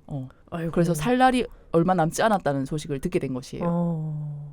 그런데 이제 이 딸들이 남겨질 것에 대해서 너무 걱정이 많은 거죠. 이 엄마는. 그래서 자신의 그 동성 파트너에게 얘네를 네 딸로 받아줘. 네가 엄마가 돼줘. 입양을 해라고. 엄마가 돼줘. 라고 얘기를 부탁을 해요. 근데 이 파트너는 그러고 싶지 않아요. 그러니까 내가 너를 사랑하는 건 사랑하는 거고 근데 이 딸들의 엄마가 내가 된다는 건 얘들도 원하지 않고 나도 원하는 게 아니다 라는 식으로 계속 거절을 하거든요. 네. 계속 거절을 하는데 진짜 완전 알겠어 하고 승낙할 수밖에 없을 만한 짓을 이 시한부 여성이 저지르고 말아요. 왜죠? 굉장히 충격적이었는데 저는 뭐지? 자해를 하면서 네가 엄마가 되겠다 말해. 그래서 그 상대 이제 파트너는 펑펑 울면서 알겠다고 이러고 하고 그러기로 한 거예요. 그렇게 예스를 하고 딸들의 어머니는 죽죠. 그 이미 병이 이미 깊어질 대로 깊어진 상태였고 경제적으로도 여유롭지 못해서 어떤 그 치료다 이런 것도 좀 어려운 것처럼 보였거든요. 아무튼 장례식 장면이 나오면서 이게 그가 죽은 것으로 나와요. 네. 근데 지금 제가 이 두 여성을 중심으로만 얘기를 했는데 이 집에는 이 둘과 딸들만 사는 게 아니에요. 그럼 또 누가 있는 거죠? 일단 의사라는 직업을 가지고 있는 그 클로짓 게이 남성이 있습니다. 게이 남성이 어디서 나타났죠? 같이 이 집에서 살고 있는 거예요. 집이 2층인가로 돼가지고 이제 각자 방을 쓰는 건데 그 이 남자는 맨날 데이팅 앱에서 자기보다 어린 남자애들을 데리고 와서 깊고 이제 장기의 관계는 못 맺는 것으로 나오고 계속해서 그냥 어린 남자애들 계속 갈아치우면서 만나는 그런 방탕한 이중생활을 하고 있는 남성으로 나오거든요. 그가 데리고 온 또 어린 남자애까지 해서 같이 살아요 또. 그리고 탈가정한 것으로 보이는 여성 3명이 또 여기 삽니다. 네? 그래서 대저택이에요? 북적북적해요. 그렇게 큰 집은 아닌데 그래도 뭐 이 정도의 인원이 살아갈 수는 있을 것 같은 그런 규모의 집이긴 하거든요. 그 여자 3명 어디서 났어요? 갑자기 나타나더라고요. 뭐야 걔네들. 갑자기 얘네들 어디 갔어 이랬는데 뭐 또 어디 갔겠지 하고 했는데 나중에 집에 들어오더라고요. 그래서 근데 이 안에서 또 이제 굉장히 서로에게 의지가 되는 인물들로는 나옵니다. 그리고 이제 그 중에 일부는 또 퀴어인 것으로 보이고 왜냐하면 그 여성 셋 중에 한 명이 이 중에서 유일하게 남자를 아는 사람으로서 말하자면 이런 식으로 얘기하거든요. 그렇게 주장하는 사람 외에는 일단 어떤 퀴어적인 인물로 보입니다. 아무튼 그래서 되게 복잡하고 아주 감정적으로도 서로 정리가 좀 힘든 그런 조합이잖아요. 네. 그래서 이 시한부 여성이 사실 가장 같은 노릇으로 이 집에 있었던 것이에요. 그러니까 딸들도 있고 이 다른 인물들을 케어하거나 제지하거나 뭐 이런 것들을 이 사람이 다 했었는데 이제 그것이 사회복지사야? 온전히 파트너에게 넘어가는 것이에요. 이 파트너가 사회복지사였습니다. 사회복지사 같은 그런 직업을 계속 갖고 있는 걸로 나와요. 레알 사회복지사였구나. 그래서 이 싱글맘의 어떤 그런 지원 제도 이런 거를 이제 안내를 하면서 이제 이 여성과 만나게 된 것이에요. 아이고 클라이언트였구나. 그렇지 일로 만난 거야. 에헤이. 여기 나오는 인물들이 이 사회적으로 별로 허용이 안 되는 나라인 것 같아요. 여기가 마케도니아인 것 같은데 배경적으로 인종적으로도 좀 구성이 다양하고요. 그 백인들이 여기서 당연히 좀 질 좋은 직업을 갖고 좋은 사회적 대우를 받으면서 사는 것으로 보이고 그 유럽의 소위 말하는 집시라는 인종이 있잖아요. 이게 집시가 약간 이게 비하적인 발언이라고 해서 요즘 롬인 이렇게 부르던데 거기에 속하는 이제 인종들이 있어서 그 시한부 판정을 받은 그 여성이 죽기 전에 자신의 파트너한테 내 딸들을 양녀로 받아달라고 요구를 했던 이유 중에 하나가 이 파트너가 백인이었기 때문이에요. 자신은 유색인종인데 이제 자기의 파트너는 백인이니까 학교에 가거나 뭐 앞으로 뭘 하든 간에 대우가 달라질 거니까 네 딸이면 그래서 받아달라고 했던 것도 이유 중에 하나였거든요. 그래서 아무튼 뭐 이 시한부 여성이 죽기 전에 예스를 해버렸잖아요. 내가 엄마가 되겠다고. 근데 혼자서 엄마가 될 수 없는 거예요. 아까도 말했듯이 여기 가족 구성권을 다양하게 보장하고 있지 않기 때문에 그래서 어떤 플랜으로 가느냐면 그 게이 남성이 있었죠. 네. 그 2층에 있는 그 젊은 어린 남자애들이 계속 만나고 있는 그 게이 남성과 계약 결혼 같은 걸 하는 거예요. 결혼을 해서 이제 막 이렇게 법적으로 이제 결혼을 해서 그 둘을 입양을 해서 가족처럼 보이게 해서 키워 나가자라는 건데 이제 여기서도 그 남자가 쉽게 오케이를 하지 않고 막 이렇게 갈등들이 있긴 해요. 근데 결국은 어찌저찌 받아들이고 이렇게 부부처럼 보이는 정상가족처럼 보이는 그것을 연출을 한단 말이죠. 둘이서 막 부부 모임도 나가고 너무 불편한 장면인데 그런 일을 하면서 이제 딸들을 키워내려고 합니다. 그 자신의 죽은 파트너의 딸들을. 그래서 결론이 뭐예요? 근데 듣다 보니까 왜 이렇게 화가 나지 근데. 그래서 저는 지금 이 모든 것을 떠맡게 된 이 여성을 보면서 너무 불쌍하고 보는 내가 너무 힘들었거든요. 그의 순환기예요, 그냥. 그리고 그 딸들은 또 착하냐? 하면 그렇지 않아요. 근데 이제 착하냐 나쁘냐로 얘기하면 좀 그렇지만 아무튼 자신도 이제 진짜 엄마를 잃고 나서 그치. 진짜 엄마를 잃고 나서 그 동성 파트너인 이 여성을 엄마라고 해야 된다는 게 받아들일 수가 없는 거야. 뇌라도 삐뚤어질 것 같은데. 그래서 막 온갖 또 소송을 벌입니다. 소송을 한다고요? 아니요. 소송을 벌려요. 가출을 하고 가출을 해서 뭐 진짜 또 위험한 데 또 흘러가고 이런 식으로 해서 소송보다는 소동이 벌어진단 말이죠. 네. 아무튼 거기서 이제 또 뭐 서로 그 각종 사건 사고들을 헤쳐나가면서 서로 또 이제 끈끈해지는 네, 뭐 그런 그런 식의 영화입니다. 네. 감독 누굽니까? 우리나라 사람입니까? 아니죠. 그 우리나라 사람이면 찾아가려고. 감독이 마케도니아 분인 걸로 알고 있습니다. 북마케도니아 분. 뭐 재밌네요. 네, 그 지금 아주 불쾌한 표정으로 재밌네요라고 얘기해 주셨는데, 근데 나 왜 이렇게 화가 나는지 모르겠어. 근데 화가 나는 지점들이 있는데 이 중간 중간에 약간 코미디적인 요소가 섞여 들어가서 그냥 실제로 보면은 그렇게까지 끔찍하진 않았던 것 같습니다. 그렇지만 그 한 인물, 이 모든 걸 떠맡게 된 그 여성이 너무 힘들어 보여요. 어쩌다가 이것을 다 감당하게 되었나. 그것을 이제 보는 관객 입장에서도 너무 약간 동정심이 생기도록 만들어버리는. 이게 벌이다. 동성애에 대한 그러니까, 벌. 동성애에 대한 벌. 근데 이제 캐릭터 하나하나에 대한 애정이 굉장히 느껴지는 작품이었고요. 그러니까 제가 이렇게 설명을 해서 몇몇 캐릭터들이 이렇게 차반처럼 여겨지겠지만 사실 이제 이 영화를 실제로 보면은 각 캐릭터들의 사정이나 이런 거가 제법 디테일하게 나오거든요. 심경의 변화나 이런 게. 뭔가 실제로 겪어본 느낌?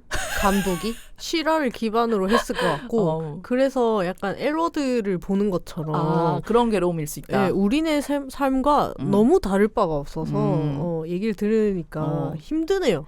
이게 한국판으로 로컬라이제이션이 잘 되면은 재밌을 수도 있겠다는 생각을 했어요. 그 뭐 약간 가족 코미디 우당탕 이런 느낌으로 재밌을 수는 있을 것 같은데 빡센 부분을 좀 빼고 웃음기를 조금 더 더해서 약간 시트콤풍으로 이거를 한국판으로 낸다고 하면 좀 재밌을 거는 것 같아요. 뭐 극한 직업이나 우당탕탕 퀴어 가족, 뭐 프렌즈나 뭐 이런 감자별 그 또 뭐 하이킥처럼 그쵸 하이킥 퀴어 버전으로 하면 뭐 그거는 재밌을 것 같아요. 네. 그래서 쓴맛이 더 강하긴 하지만 달달한 코미디도 좀 섞여 있어서 괜찮았다. 그러니까 퀴어라면은 이제 달달한 코미디만 먹어서는 안 된다. 약간 그런 느낌이에요. 오랜만에 이제 이런 씁쓸한 거를 카카오 99%를 이제 씹어줘야 되는 것이죠. 그치. 1%의 달달함만 느낄 수 있다. 너네는 그것이 동성애에 대한 벌이다. 약간 이런 느낌. 그런 메시지는 없습니다. 하지만 그렇게 여겨질 수는 있다. 이게 다 여자 만나서 생긴 벌인가? 그런 생각을 할 수는 있을 것 같다. 근데 이 퀴어 가족에 대한 어떤 상상을 우리가 좀 해보잖아요. 그 파트너랑 이게 어떤 정상가족 비스무리한 걸 이제 꾸리고 사는 걸 상상하기도 하지만 뭔가 범퀴어적으로 이렇게 다 같이 뭔가 우리가 전에 타운 얘기도 했지만은 그런 식으로 모여서 어떤 커뮤니티에 가까운 어떤 가족을 형성해서 산다고 하면은 그것의 비극판. 너무나 현실판. 지금 그 뭐 합정에 있는 무지개 집도 실제로 뭐 게이 커플과 레즈 커플과 이제 1인 가구들과 고양이들이 살고 있을진데 한 명이 아프기 시작하면 그게 그쵸. 영화가 더 이상 아닐 거거든요. 현실인 것입니다. 퀴어들 제발 안 아프고 오래오래 건강하고 행복했으면 좋겠다. 정말이다. 그런 상상력의 어떤 현실성을 더해주는 그런 작품이었습니다.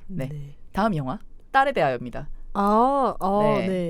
이 영화는 뭐 동명의 소설을 읽어보신 분들은 많이들 알고 계시겠지만 이게 영화로도 나왔습니다. 해서 저는 이게 원작을 못 보고 그냥 영화로 접했거든요. 그 어떠셨나요? 지윤님은 이거 소설을 읽으셨죠? 네. 소설 같은 경우 소설에서 많이 벗어나진 않았을 거라고 생각은 하는데 그 어머니가 있죠. 요양보호사 일을 하시는 어머니가 있고 그 딸을 홀로 키웠어요. 싱글맘으로서. 근데 이 딸이 이제 어떤 집 계약 문제가 꼬여가지고 집으로 들어오게 되는데 그 집에서 같이 그쪽 집에서 같이 살던 자신의 파트너를 같이 데리고 들어오는 거죠. 뭐 반려동물이면 이해를 해. 근데 파트너를 데리고 오는 거. 파트너를 데리고 오죠. 그러니까 완전 이제 이것도 사실 현실과 다름없죠. 아니면 비현실적일 수도 있어. 너무. 감히 그 집에 들어가다니 이런 느낌. 그러니까 이제 뭐라 해야 되나 이렇게 얼굴 철면피인 동성애자의 현실을 보여주는 거일 수도 있고 사실 현실에서는 그렇게 이제 당당한 성소수자는 존재하지 않는다는 점에서 비현실적일 수도 있고. 딸이 상당히 당당하긴 하죠. 이 딸이 그 대학교 시간 강사로 나오는데 네. 그 안에서 그 학내 퀴어 운동 같은 걸 해요. 시간 강사인데 퀴어 운동을 한다고? 부당해고를 시간 강사인지 아무튼 그냥 강사인지 모르겠는데 아무튼 정식 교수는 아닌 아무튼 과한 레즈비언. 네. 예. 그래서 그 안에서 이제 어떤 그 자신의 동료가 퀴어라는 이유로 부당 해임을 당해서 그것에 대해서 이제 규탄하는 그런 집회를 학내에서 하고 나도 잡아가라. 그렇지. 나도 현수막 해고해라. 흔들고 그러는 굉장히 적극적인 퀴어 여성이고 학자 여성. 퀴어 학자 여성. 학자이자 활동가인 여성. 그렇죠. 보통 그렇게들 많이 하시더라고요. 그리고 이제 그 파트너는 걔 뭐 하는 애였지? 그 요리를 하는 친구던데. 요리를 하는 파트너인데 굉장히 어른스러워요. 딸은 사실 이 안에서 이 영화에서 굉장히 당당하다 못해 약간 눈치가 없는 모먼트도 있거든요. 엄마에 대해서. 약간 철없고 그런 캐릭터인가 보죠. 그 엄마한테 그러니까 이 어떤 엄마도 사실 이 모든 일련의 사건들이 충격으로 다가올 거잖아요. 그렇죠. 그런 점에 대해서 전혀 고려하지 않는 전혀까지는 아닌데 뭐 그렇게까지 생각하고 있지는 않는 것 같은 약간 무심한 느낌. 실제 약간 모녀관계에서 자주 나타날 수 있는 현상이긴 해요. 그런 일종의 무심함이. 네. 그래서 오히려 그 딸의 파트너가 더 어머니의 기분을 살피는. 그래 한쪽은 그래야지. 그 어머니의 기분과 그 어머니의 어떤 그 이 상황에 대해서 그 받아들이는 것을 도와주는 그런 모션들은 전부 다 파트너가 다 하고 있고 다른 계속 밖에서 운동해요. 그걸 보면서 그래서 이 딸의 파트너가 엄청 저는 멋있게 보이더라고요. 되게 그 상황에 되게 어른스럽게 대처하고 이 엄마가 대놓고 혐오 발언을 하기도 하거든요 중간에. 그 뭐 나한테 말 안 걸었으면 좋겠고 나가줬으면 좋겠다는 말까지 한 걸로 나와요. 그게 직접적으로 이제 영화상으로 나오진 않지만. 근데 그거에 대해서 대처하는 방식이나 그런 태도가 되게 어른스럽더라고요. 물론 그렇게 해야 되는 건 아니지만 그 엄마의 입장에서 이제 봤을 때 그런 태도나 방식이나 그 어떤 그 자기 딸의 파트너의 그 캐릭터성이 결국은 받아들일 수밖에 없게 만드는 약간 그런 방향으로 흘러가더라고요. 그 인간성이 너무 괜찮아서 인간성으로 홀린 거요? 여자 사위 괜찮다. 여자 사위의 그 인간됨에 이끌려서 어머니가 그렇죠. 그 정도로 멋있는 캐릭터였고 여기 또 근데 이제 한 커플의 어떤 그 이야기의 레이어가 하나 더 있는데 이제 어머니의 직업 세계죠. 어머니가 이제 요양보호사로 일을 하시는데 자신이 일하는 병원에 자신이 돌보는 그 초기 치매 증상을 보이는 할머니가 계시는데 그분이 연고가 없는 분인 거예요. 자녀도 없고 뭐 형제 자매나 뭐 이런 사람도 없어서 근데 이 사람이 젊을 때 그러니까 경제활동을 한창 활발하게 할 때는 그 고아들을 위해서 굉장히 이제 많이 자선 사업도 많이 하고 지원하는 재단도 만들고 이런 식으로 해서 굉장히 사회공헌 활동을 많이 했던 사람이었는데 이제 그렇게 늙고 병들어서 이게 무관심의 영역으로 점점 밀려나. 그래서 병원에서도 조금 그래서 자식이 자주 찾아오거나 하는 다른 환자보다 그 환자를 조금 더 약간 도외시하는 그런 태도에 이 엄마가 좀 분노하는 그리고 일부러 좀 이제 자신의 재량을 더 챙기는 그래서 병원에서 약간 밉보이게 되는 그런 어떤 이야기도 나오거든요. 그렇군요. 근데 이게 결국 그거예요. 그 우리가 한국 사회에서 생각하는 어떤 정상가족 내 혈육이 그리고 이게 어떤 법적으로 딱 정해진 어떤 혼인관계에 내에서 맺어진 어떤 가족이 없는 사람들은 외로워진다고 외롭고 그 되게 비참하게 늙어갈 것이라는 어떤 우리 어머니 세대의 생각 그것이 이 영화 전체를 이제 관통하고 있거든요. 그래서 그 자신이 돌보는 그 무용고 할머니에 대해서도 그것을 확인하는 것이고 본인도 싱글맘이에요. 그래서 딸밖에 없는 상태인데 딸은 또 정상가족에서 또 저 멀리 가려고 하고 있고 그래서 이 할머니의 이제 현재가 나의 미래가 될 것 같고 나의 현재는 또 내 딸의 미래가 될 것 같고 이게 그냥 외롭고 쓸쓸하고 슬프고 비참한 그 어떤 인생을 따라가는 어떤 여성의 계보로 엄마는 받아들인단 말이에요. 그래서 네가 그냥 적당한 좋은 남자 만나가지고 가족 이루고 애 낳고 해서 살았으면 좋겠다라는 식으로 계속 그렇게 얘기를 하는 게 그런 우려와 염려에서 하는 말이란 말이죠. 그래서 그 부분이 그 이제 한 번씩 우리 엄마도 그런 말을 해요. 그러니까 네가 좋은 남자 만나서 결혼하고 어쩌셨으면 좋겠다 이런 식으로 얘기하는 건 아닌데 그 앞으로 어떻게 할지 좀 걱정이 된다. 앞으로 네가 뭐 상처받을 게 걱정이 된다. 이런 얘기를 하는 거예요. 밑도 끝도 없이. 난 이게 사실 이해가 잘 안 됐거든요. 네. 그래서 이게 무슨 소리지? 저는 이제 커밍아웃을 제 지금 만나는 애인이 생기고 나서 그런 맥락에서 했던 것이기 때문에 그것에 대한 리액션이 이거니까 그러면 엄마는 이게 얘기로 하진 않았지만 속으로 생각하기에 애인이 나를 뭐 애인이 엄청 나쁜 여자라서 나를 막 갖고 놀다가 살 거라고 생각하나? 약간 그런 맥락으로 이해했어요. 네가 상처받을까봐 네가 다칠까봐 그렇지 엄마는 그게 좀 걱정되지 이런 식으로 얘기를 했던 적이 있거든요. 그래서 난 그것의 맥락을 정확하게 이해를 못했던 것 같아요. 근데 이 영화를 보면서 어떤 지점을 걱정했겠구나라는 게 정확히 좀 와닿는 면이 있었어요. 이런 부분, 이런 거. 엄마가 얘기한 거 이런 거였구나. 엄마 이거야? 이렇게 얘기하지. 이런 느낌으로. 그렇게 못 알아듣게 얘기하면 어떡해? 라는 느낌으로. 근데 그 나이대에 그런 상황에 있는 여성들이 충분히 할 법한 걱정이나 우려라고는 생각이 되고 공감이 되는 면도 있긴 하더라고요. 이 다른 가능성을 이제 개척해 나가는 우리나 우리 세대랑은 조금 관점이 다르니까 그 관점의 차이에 대해서 조금 더 이해를 할 수 있게 됐다는 점에서 저는 이 영화를 보는 게 좀 그 부분이 되게 새롭진 않은데 재밌었어요. 아니 근데 이거를 꿰뚫은 사람은 어쨌든 퀴어가 아닐까 하는 생각이 들거든요. 아니면은 퀴어인 자기 자녀를 엄청 이해하려고 한 어떤 입장에서 쓴 건지. 근데 뭐 어쨌든 제가 소설로 읽었을 때는 약간 그 딸내미도 그렇고 딸내미는 눈치 없고 그 A는 뭔가 약간 뭐라 해야 되지? 그냥 어른스러운데 약간 재수탱이 이런 느낌이었거든요. 재수탱이. 그게 할 말은 하는 느낌. 할 말은 하는 느낌. 그래서 뭔가 소설로 읽었을 때는 지금 3년 전이니까 뭐 거의 아무것도 기억이 안 나는데 그냥 뭐야? 이런 느낌이었어요. 네, 읽고 나서. 근데 뭔가 지하다님이 설명하신 얘기를 들으니까 약간 이 제목이 사실은 엄마에 대하여구나. 이런 생각이 드네요. 네네네네.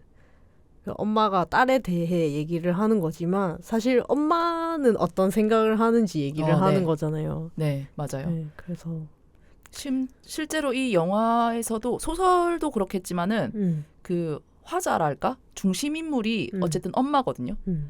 그 여기에 이제 딸이 동성애를 하고 동성 파트너가 있고 뭐 그런 것은 이제 어떤 배경이나 소재로 다뤄지고 실제로 그것에 영향받고 변화하고 하는 이것은 엄마라는 인물이에요. 그래서 방금 주연님이 말씀하신 그 엄마에 대하여라는 뜻일 수도 있겠다. 실제로는 그것이 굉장히 공감이 됩니다. 그래서 저는 이 영화가 저희 퀴어 당사자들보다는 엄마들이 보면 어떨까? 그런 생각도 했어요. 왜냐하면 그것을 자신들이 갖고 있는 어떤 그 불안감이나 그 염려 같은 거를 언어화해주는 영화일 수도 있겠다는 생각을 했거든요. 그러니까 우리 엄마가 나한테 그렇게 애매하게 말한 게 나한테 어떤 애매함을 전달하고 싶어서가 아니고 자기도 어떻게 표현해야 될지 몰랐던 그러네. 게 아닐까? 그러니까 할머니부터 자기 자신이 싱글맘이라는 거랑 자기가 딸내미가 동성애자라는 걸 모든 걸 관통하는 어떤 그 불안감, 그 내 딸내미가 외로울 수도 있겠다는 그 불안, 그거를 사실은 어머니는 얘기하고 싶었던 건데 그 언어를 모르니까 애매하게 얘기를 하신 거잖아요. 그것의 정체에 대해서 그러니까 잘 좀 불편한 감정 같은 경우는 안 들여다보려고 하잖아요, 사람들이. 그래서 이런 식으로 남의 얘기인 거니까 기본적으로 영화는 남의 얘기인 거를 보면서 그런 식으로 자신이 생각해보는 계기로 만들어보면 오히려 엄마도 좀 명확해지는 부분이 있지 않을까? 그러니까 엄마 앞으로는 딸에 대하여라고 말해. 그렇게 할 수 있는. 그래서 퀴어 당사자들도 이제 저같이 이제 이런 부분에 대해서 조금 이해가 부족했거나 하신 분들은 보면 아 그렇구나라는 생각을 하면서 보실 수 있을 것 같고요. 물론 이제 좀 빡치는 지점들이 있긴 해요. 왜냐하면 이제 엄마가 이해를 못하고 막 이렇게 되게 혐오적인 얘기를 하고 하는 거에 빡치는 부분이 있긴 하지만 그런 것이 나오는 이유들 그런 생각이 근거하고 있는 어떤 경험들 그런 거가 좀 나오기 때문에 상호 이해에 좀 도움이 되는 영화가 아닐까? 그래서 저희 엄마를 한번 보여줘야겠네, 이 영화를. 나중에 개봉하면은 뭐 같이 보러 가든지 그렇게 하면 될 것 같다는 생각을 하고 있습니다. 그 제 애인은 이런 약간 사회적 메시지가 포함된 영화에 굉장히 약해요. 약하다는 건 어떤 의미죠? 눈물샘이 약합니다. 후반부에 옆에서 자꾸 훌쩍거리는 소리 들리는 거예요. 물론 이제 조금 그런 북받치는 장면이 있긴 했어요. 네. 다른 사람들도 울던가요? 우신 분들도 있는 것 같아요. 근데 저는 바로 옆에서 이제 계속 훌쩍거리는 소리 들으니까 그 제 애인이 비염이 있거든요. 그래서 비염약 오늘 안 먹었나? 라고 생각을 했거든요. 비염인가? F인가? 비염약 오늘 먹는 걸 깜빡했나? 그런가? 라고 했는데 왜냐면 제 그 훌쩍거리는 소리 들을 때는 그렇게 막 감정적으로 터진 장면이 아니었거든요. 약간 이렇게 들락날락하는 감정적으로 들락날락하는 그런 분위기였는데 옆에서 계속 훌쩍거리고 나중에 이제 불이 암전이 사라지고 불이 탁 켜지잖아요. 엄마 얼굴이 막 완전 번들번들한 거예요. 눈물 범벅이 돼가지고. 그래서 이 영화가 담고 있는 어떤 사회적 메시지. 그리고 이 영화는 마지막이 그래도 나름 긍정적인 엔딩으로 이어집니다. 그래서 퍼레이드 같이 가지 않아요? 퍼레이드 같이 가지는 않아요. 아닌가? 영화에선 그렇진 않는데 그 엄마가 완전히 받아들이지는 못한 느낌이에요. 왜냐하면 어떤 장면이 나오냐면은 뭐 자기 딸 자기 딸 옆에 있는 어떤 동성애 친구를 보고 저 친구는 뭐 되게 친한 친구인가 보다 뭐 이런 식으로 얘기를 하면서 물어보는 거기서 뭐 친한 친구지 이런 식으로 그냥 얼버무리는 장면들이 나오는 그러니까 그 정도는 이게 완전히 이제 프로세스가 끝난 건 아닌데 그래도 굉장히 많이 변한 모습을 보여주고 같이 살아가는 그리고 심지어 그 이웃 사람들이랑도 잘 지내는 모습이 나오거든요. 그래서 그 엄마의 염려를 반전시키는 사실은 그렇지 않아. 잘 살 수 있어. 충분히 이게 오히려 행복한 삶의 형태야라는 느낌으로 이제 마무리가 되기 때문에 당연하죠. 싱글맘보다는 레즈비언 커플이 훨씬 행복하죠. 뭐 싱글맘도 괜찮다. 다 괜찮다. 그러니까 그 어떤 사회가 정해놓은 어떤 틀의 어떤 가정을 이루지 않아도 괜찮다. 왜냐하면 우리 엄마도 뭐 싱글맘은 아니지만 어쨌든 저도 한부모 가정이고 네. 저는 레즈비언 커플이지 않습니까? 엄마는 레즈비언인 저를 굉장히 부러워한다. 레즈비언이 못 되는 자기 자신을 굉장히 좀 안타까워하시는 편이다. 그런 또 케이스도 있겠네요. 네. 그러니까 헤테로인데 남자 사랑녀인데 남자를 사랑할 수 없다는 현실이 굉장히 그 현실에 굉장히 개탄하는 네네네. 안타까운 어쩔 수 이 헤테로성을 벗어날 수 없음에 개탄하는 뭐 엄마들도 고민이 많겠습니다. 이래저래. 네. 뭐 그런 영화였고요. 그리고 그리고 이제 다음으로 말씀드릴 영화는 블루송입니다. 블루송은 오늘 몇 개 얘기할 건가요, 근데? 이게 주로 다룰 거는 이게 마지막입니다. 네. 오늘 제 거는 얘기 못 하겠는데요? 얘기합시다. 할 수 있습니다. 아니, 제가 너무 힘들어서 얘기 못 할 것 같아요. 진짜? 네. 힘 다 빠졌어? 어떻게? 다음에 뭐 2탄으로 하던지. 알겠습니다. 다음 블루송이고요. 이것도 중국 영화입니다. 중국 영화인데 내용은 고등학생인 것 같아요. 자기 엄마가 아프리카로 그 출장을 가십니다. 1년 동안. 원래 이제 이혼 가정에 엄마랑 같이 사는 여자인데 엄마가 그렇게 장기 출장을 가버린 것이에요. 그래서 아버지랑 1년 동안 임시로 같이 살게 돼요. 그 아버지가 사진관을 운영하시는데 거기서 이제 1년을 살면서 어떤 여자를 만납니다. 또. 그것은 이 배경이 하얼빈이거든요. 하얼빈 아시죠? 칭따오. 맥주 이름이기도 하지만 그 조선족이 많이 사는.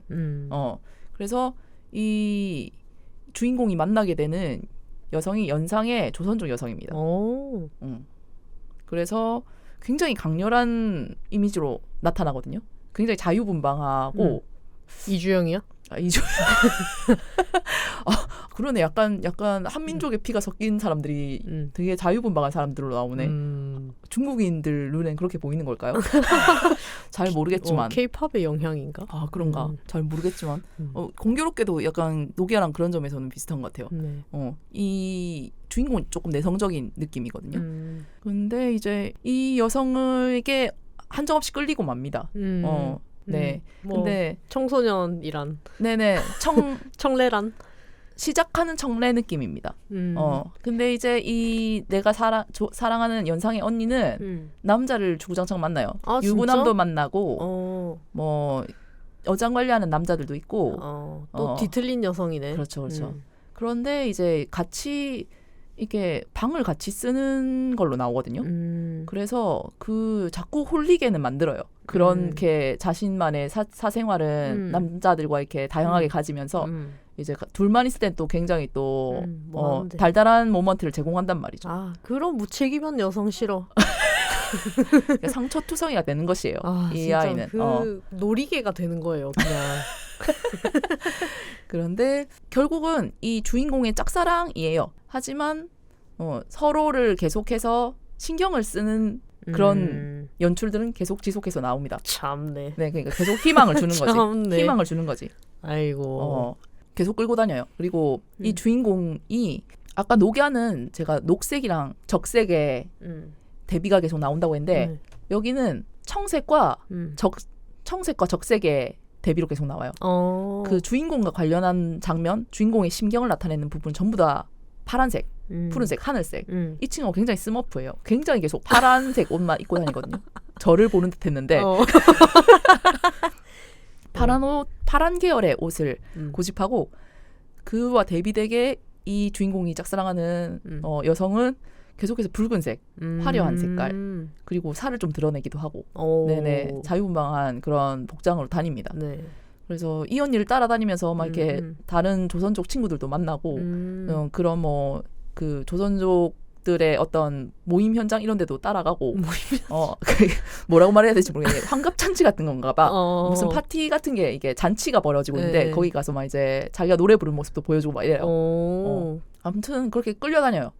끌려다니다가 근데 이제 이 연상의 여성은 갑자기 종적을 감춰버리고 그리고 이 주인공은 그녀가 이제 떠난 세상에서 이제 상실감에 울다가 하지만 이제 좀 극복한 상태로 나오는데 학교는 안 가?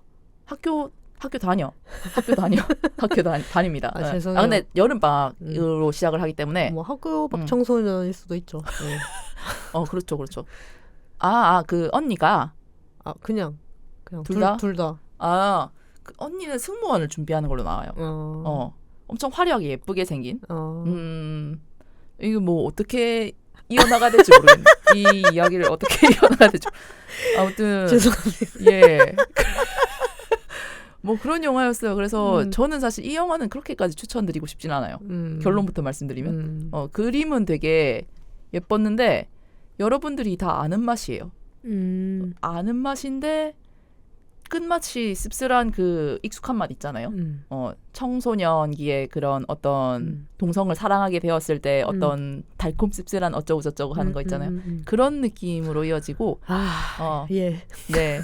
그래서 저는 일종의 근데 여기서 나오는 중국 문화 중에 조선족이 차지하는 어떤 위치성?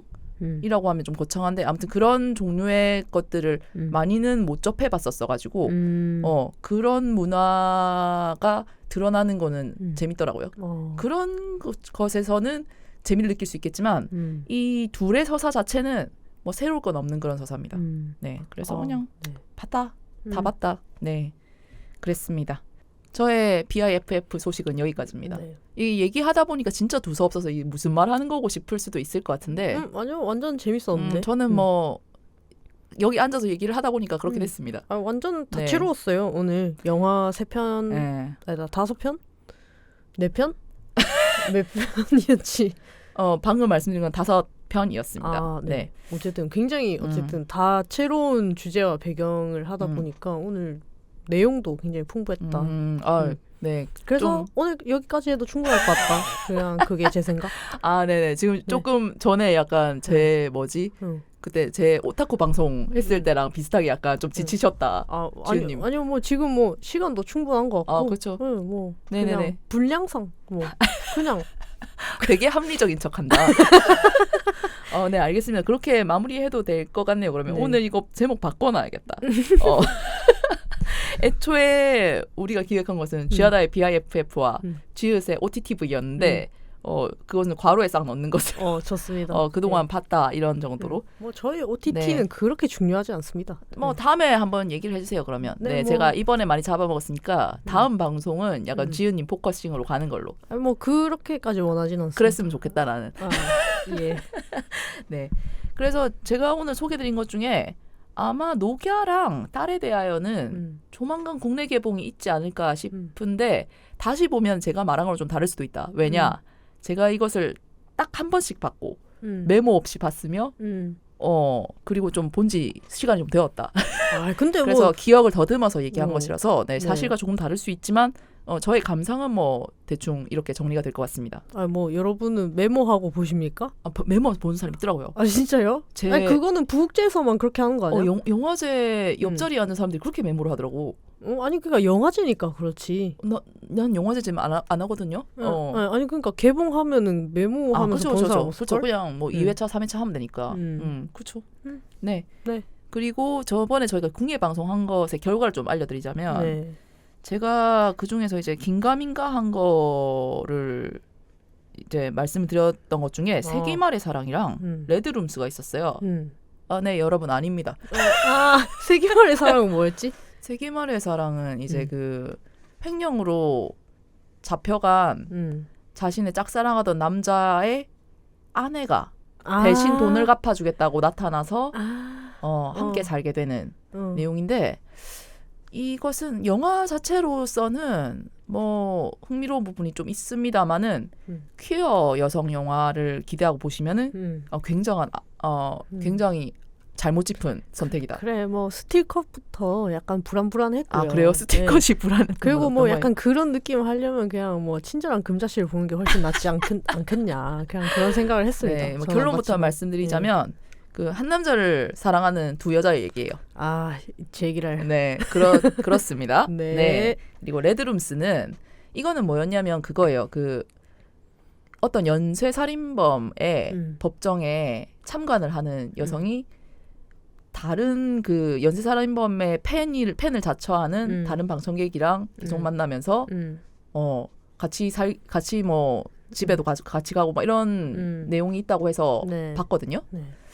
이것도 그냥 그런 어떤 심리적인 스릴러물이었고 우리가 기대하는 그런 어떤 여성 간의 로맨스 이런 것이 나오지는 않았습니다. 네, 범죄 심리 스릴러. 그냥 그 두 여성이 계속 무서워하는 그런 건가요?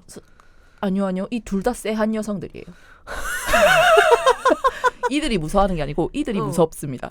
이 둘이가 서로 무서운 거 아니면 둘 다 그냥 이상한 거야? 둘 다 다른 방식으로 쎄해요. 그래서 이들의 진의가 뭘까라는 것을 계속 의심하면서 보게 되는 심리 스릴러입니다. 그럼 감독이 말하고자 하는 바는 뭐야? 감독이 말하고자 하는 것은 어떤 그런 범죄자에 대한 그 세간의 반응들 있잖아요. 그런 것에 흥미를 느꼈대요. 그 중에 보면 실제로 연쇄살인범을 옹호하는 어떤 팬층 같은 게 있대요. 그쵸. 그리고 그것을 막 이렇게 또 이제 탐구의 대상으로 삼는. 그러니까 왜 범죄 다큐 좋아하는 사람들 많잖아요. 그걸 뭐 이제 보는 정도야 이제 흥미에 그치는데 진짜 그걸 완전 분석하고 그것을 막 파헤쳐서 그 범죄 현장이나 이런 데를 다 찾아가고 막 이런 식으로까지 하는 그런 범죄에 대한 집착을 이 두 여성이 각자 다른 방식으로 보여주거든요. 그런 점에서 이제 보면서 둘 다 뭐 하는 사람이 어떤 사람인 거지? 하고 이제 캐릭터들의 변화도 있는데 이 범죄자의 결말과 함께 아무튼 우리가 기대했던 그런 것은 없었다. 뭐 여성 연대 이런 것도 아닙니까? 여성 연대는 적어도 이 두 여성의 연대는 아닙니다. 네. 끝. 아예 고생하셨습니다. 네, 깔끔하네요. 예, 여러분도 고생하셨고 지우님도 고생하셨고. 네. 오랜만에 진짜 알찬 방송이었다. 아, 그런가요? 라고 말할 수 있겠습니다. 제가 혼자 또 굉장히 떠든 방송이 되었네요. 아니요, 네. 굉장히 양질의 방송 콘텐츠였습니다. 네, 이것은 저의 견해이기 때문에 이게 어떤 식으로든 공개가 되면은 뭐 OTT 서비스에만 올라올 수도 있고 아까 뭐 녹여라 이런 것처럼 정식 개봉 가능성이 높은 것이 있어서 개봉하면 볼 수 있는 것도 있을 거니까 네, 여러분들이 직접 보고 판단하시면 좋겠죠. 네. 저의 의견은 그냥 참고만 해주시면 되겠습니다. 그럼요. 나중에 여러분, 보고 나서 얼마든지 반박하셔도 됩니다. 나도 나의 말에 반박할 거예요. 그런 말을 했던데 아니었다 이렇게. 그렇습니다. 네, 즐거운 비프 후기 알려드렸습니다. 예. 그럼 이제 댓글 소개해드리면서 오늘 방송 마무리하겠습니다. 35회 이게 우리 마지막 송출 방송이었어요. 추석 연휴 잡담 방송. 네, 여기에 고지식 박사님께서 달아주신 댓글입니다. 33분 48초부터 5초 뮤트되어 있는데 일부러 하신 건가요? 아, 일부러 절대 아니고 이거 네, 저의 편집 미스입니다. 네, 제가 최종본을 할 때 이 부분에 대한 확인이 조금 부족했어가지고 네, 잘못 올라갔고 요 댓글을 보자마자 번개같이 깜짝같이 바꿔놨습니다. 네, 지금은 그렇군요. 아마 33분 48초부터 5초가 뮤트되는 일 없이 스무스하게 이어질 것입니다. 네, 지적해 주셔서 감사합니다. 고지식 박사님. 진짜 멋있다. 두 분 다 멋있다. 이거를 캐치하신 고지식 박사님도 굉장히 좋고 캐치한 것뿐만 아니라 얘기까지 해주신 거잖아요. 그러니까 일부러 한 걸까라고 진심으로 생각했다면 혼자서 생각했을 건데 일부러 했을 리가 없잖아라는 어떤 뉘앙스가 숨어 있거든요. 여기 일부러 이건 기갈인가 그럼? 조금 그런 것을 느꼈고 조금 그래서 한층 더 뜨끔했습니다. 그렇군요. 그런데 요즘 저도 편집을 하고 풀로 다 들어보지는 못한 채 왜냐면 이게 조금 편집 할 수 있는 시간이 한정적이다 보니까 편집해서 이제 거의 그냥 그 편집하면서 들은 것을 최종으로 해가지고 그냥 바로 올려버려가지고 이런 확인이 조금 안 된 부분이 나온 거거든요. 그래서 이 부분을 지적해 주셔서 감사합니다. 네, 뭐 앞으로도 약간 이런 뭐 실수가 있으면 얼마든지. 네버 없어. 이제 없어. 이제 없어? 이제 없어. 완벽. 네, 그러면은 두 번째 댓글 읽겠습니다. 류이신자오님의 안녕하세요. 우연히 방송 알게 돼서 잘 듣고 있습니다. 저는 지금까지 스포티파이로 들어서 성함을 음성으로만 들어서 처음에는 지은 점점 듣다 보니 지읒 시옷 받침이네요. 이라고 말씀하시는 것 같았고 그러고 단 한 번도 지하단을 의심한 적이 없는데 둘 다 틀렸네요. 이만지연님을 존경해서 지하단이라고 뭐 하는 줄 알았어. 약간 무장 테러 세력 같다. 지하단. 약간 그런 로켓단 이런 거. 근데 저희 닉네임이 조금 그런 오해를 불러일으킬 수 있는 그런 닉네임이긴 해요. 네, 그래서 충분히 이해하는. 네네네네네. 어렵죠. 그렇죠. 쥐읒이 밑에 지읒 받침이잖아요. 네, 그래서 저도 가끔씩 이제 의식해서 사실 뭐 뒤에 이게 그 붙일 때 쥐으시라고 안 하고 쥐으지라고 얘기하거든요. 연음을 그렇게 정확히 활용해서. 정확히 하려고 그렇게 얘기를 하지만 근데 이게 오디오로만 전달되는 매체니까 네. 지은 지읒으로 들을 수도 있다. 그럴 수도 있다. 그리고 제 닉네임이 제대로 안 들리신 거는 절대 님을 비난할 수 없죠. 그렇죠. 그렇죠. 네. 제 닉네임이 이상한 탓이기 때문에. 네, 그리고 이게 아마 이반지아님을 통해서 이제 저희를 알게 되셔가지고 듣게 되신 경우라면 굉장히 이 사고의 맥락이 논리적이긴 해요. 네네. 네. 합리적입니다. 네. 지하단님. 이반지하단. 오케이. 네네. 그것도 의심한 적이 없다고 하셔서. 네. 네, 지하단도 괜찮은 것 같은데. 네, 저는 일단 받침이 없는 쥐야다입니다. 네, 헷갈리실 수 있고, 네, 충분히 이해합니다. 네네. 오히려 이렇게 언급을 해주셔서 네네네. 다시금 해명을 할 수 있는 기회가 되지 네네네. 않았나. 지금 이거 네. 듣던 분들 중에서도 지하단 아니었어? 쥐야다랑 쥐으지였어? 이렇게 깜짝 놀라시는 분도 있을 수 있거든요. 각자 네. 자신의 방식대로 듣고 있었을 거야. 그쵸. 네. 그리고 스포티파이로 듣고 계신다는 점도 굉장히 반가운 요소 중 하나입니다. 네, 스포티파이 올리면서도 여기서 누가 들을까? 스포티파이에 올리면 왜냐면 스포티파이가 팟캐스트 서비스를 국내에서 시작한 지 얼마 안 됐어요. 그래서 스포티파이가 그래 좀 힙한 그 플랫폼이긴 한데 올리면 얼마나 들을까라는 생각으로 반신반의하면서 올리고 있는 게 있는데 실제로 들어주시는 분이 이렇게 팟빵에까지 오셔서 네. 댓글을 달아주셨다는 점이 굉장한 적극성이다. 굉장히 감동적인 부분이고 네, 댓글 감사합니다. 아유, 감사합니다. 네, 다음 댓글 세나라님이 마찬가지 추석 연휴 잡담 방송에 댓글 달아주셨습니다. 제 일터 좌표 찍어드립니다. 히읗. 아니 이러셔도 되는 건지. 그러게요. 이렇게 얘기해도 됩니까? 이렇게 해도 되시는 건지. 근데 여기 이렇게 댓글창 자체가 모두에게 오픈되어 있기 때문에 저희는 이것을 읽을 뿐이라는 거. 그럼 무슨 이제 근무하시는데 저희의 이 언급으로 인해서 불편함이 생기신다면 세나라님의 잘못이라는 점 확실하게 해놓고 넘어가야겠네요. 네. GS 더샵 센텀스타점이어요. 붕어빵은 절찬리 판매 중이고 군고구마, 어묵, 물떡, 호빵 게시가 임박했습니다. 그런데 사람이 너무 많아서 시간대에 따라 줄을 좀 서실 수 있습니다. 저 있을 때 오셔도 인사는 못 나눌 수 있지만 서비스 드릴게요. 히읗. 부산 7, 8년 살면서 레즈바는 최근에 겨우 한 군데 가본 아싸인데 시퀴즈에서 레즈바 투어라니 그거 참 좋네 융. 네. 근데 편의점이 서비스가 가능한 가게였나요? 그러네. 그냥 사주시는 거 아니에요? 결제를 그냥 해주시는 거 아닌가? 대박이다. 혹시 사장님이세요, 근데? 그러신가? 그럴 수도 있겠다. 저희가 지금 편의점에서 일하신다고 해서 자연스럽게 지금 알바를 떠올렸는데요. 그쵸. 네. 아닐 수도 있는 거잖아요. 근데 이렇게 좌표를 찍는다는 거는 네.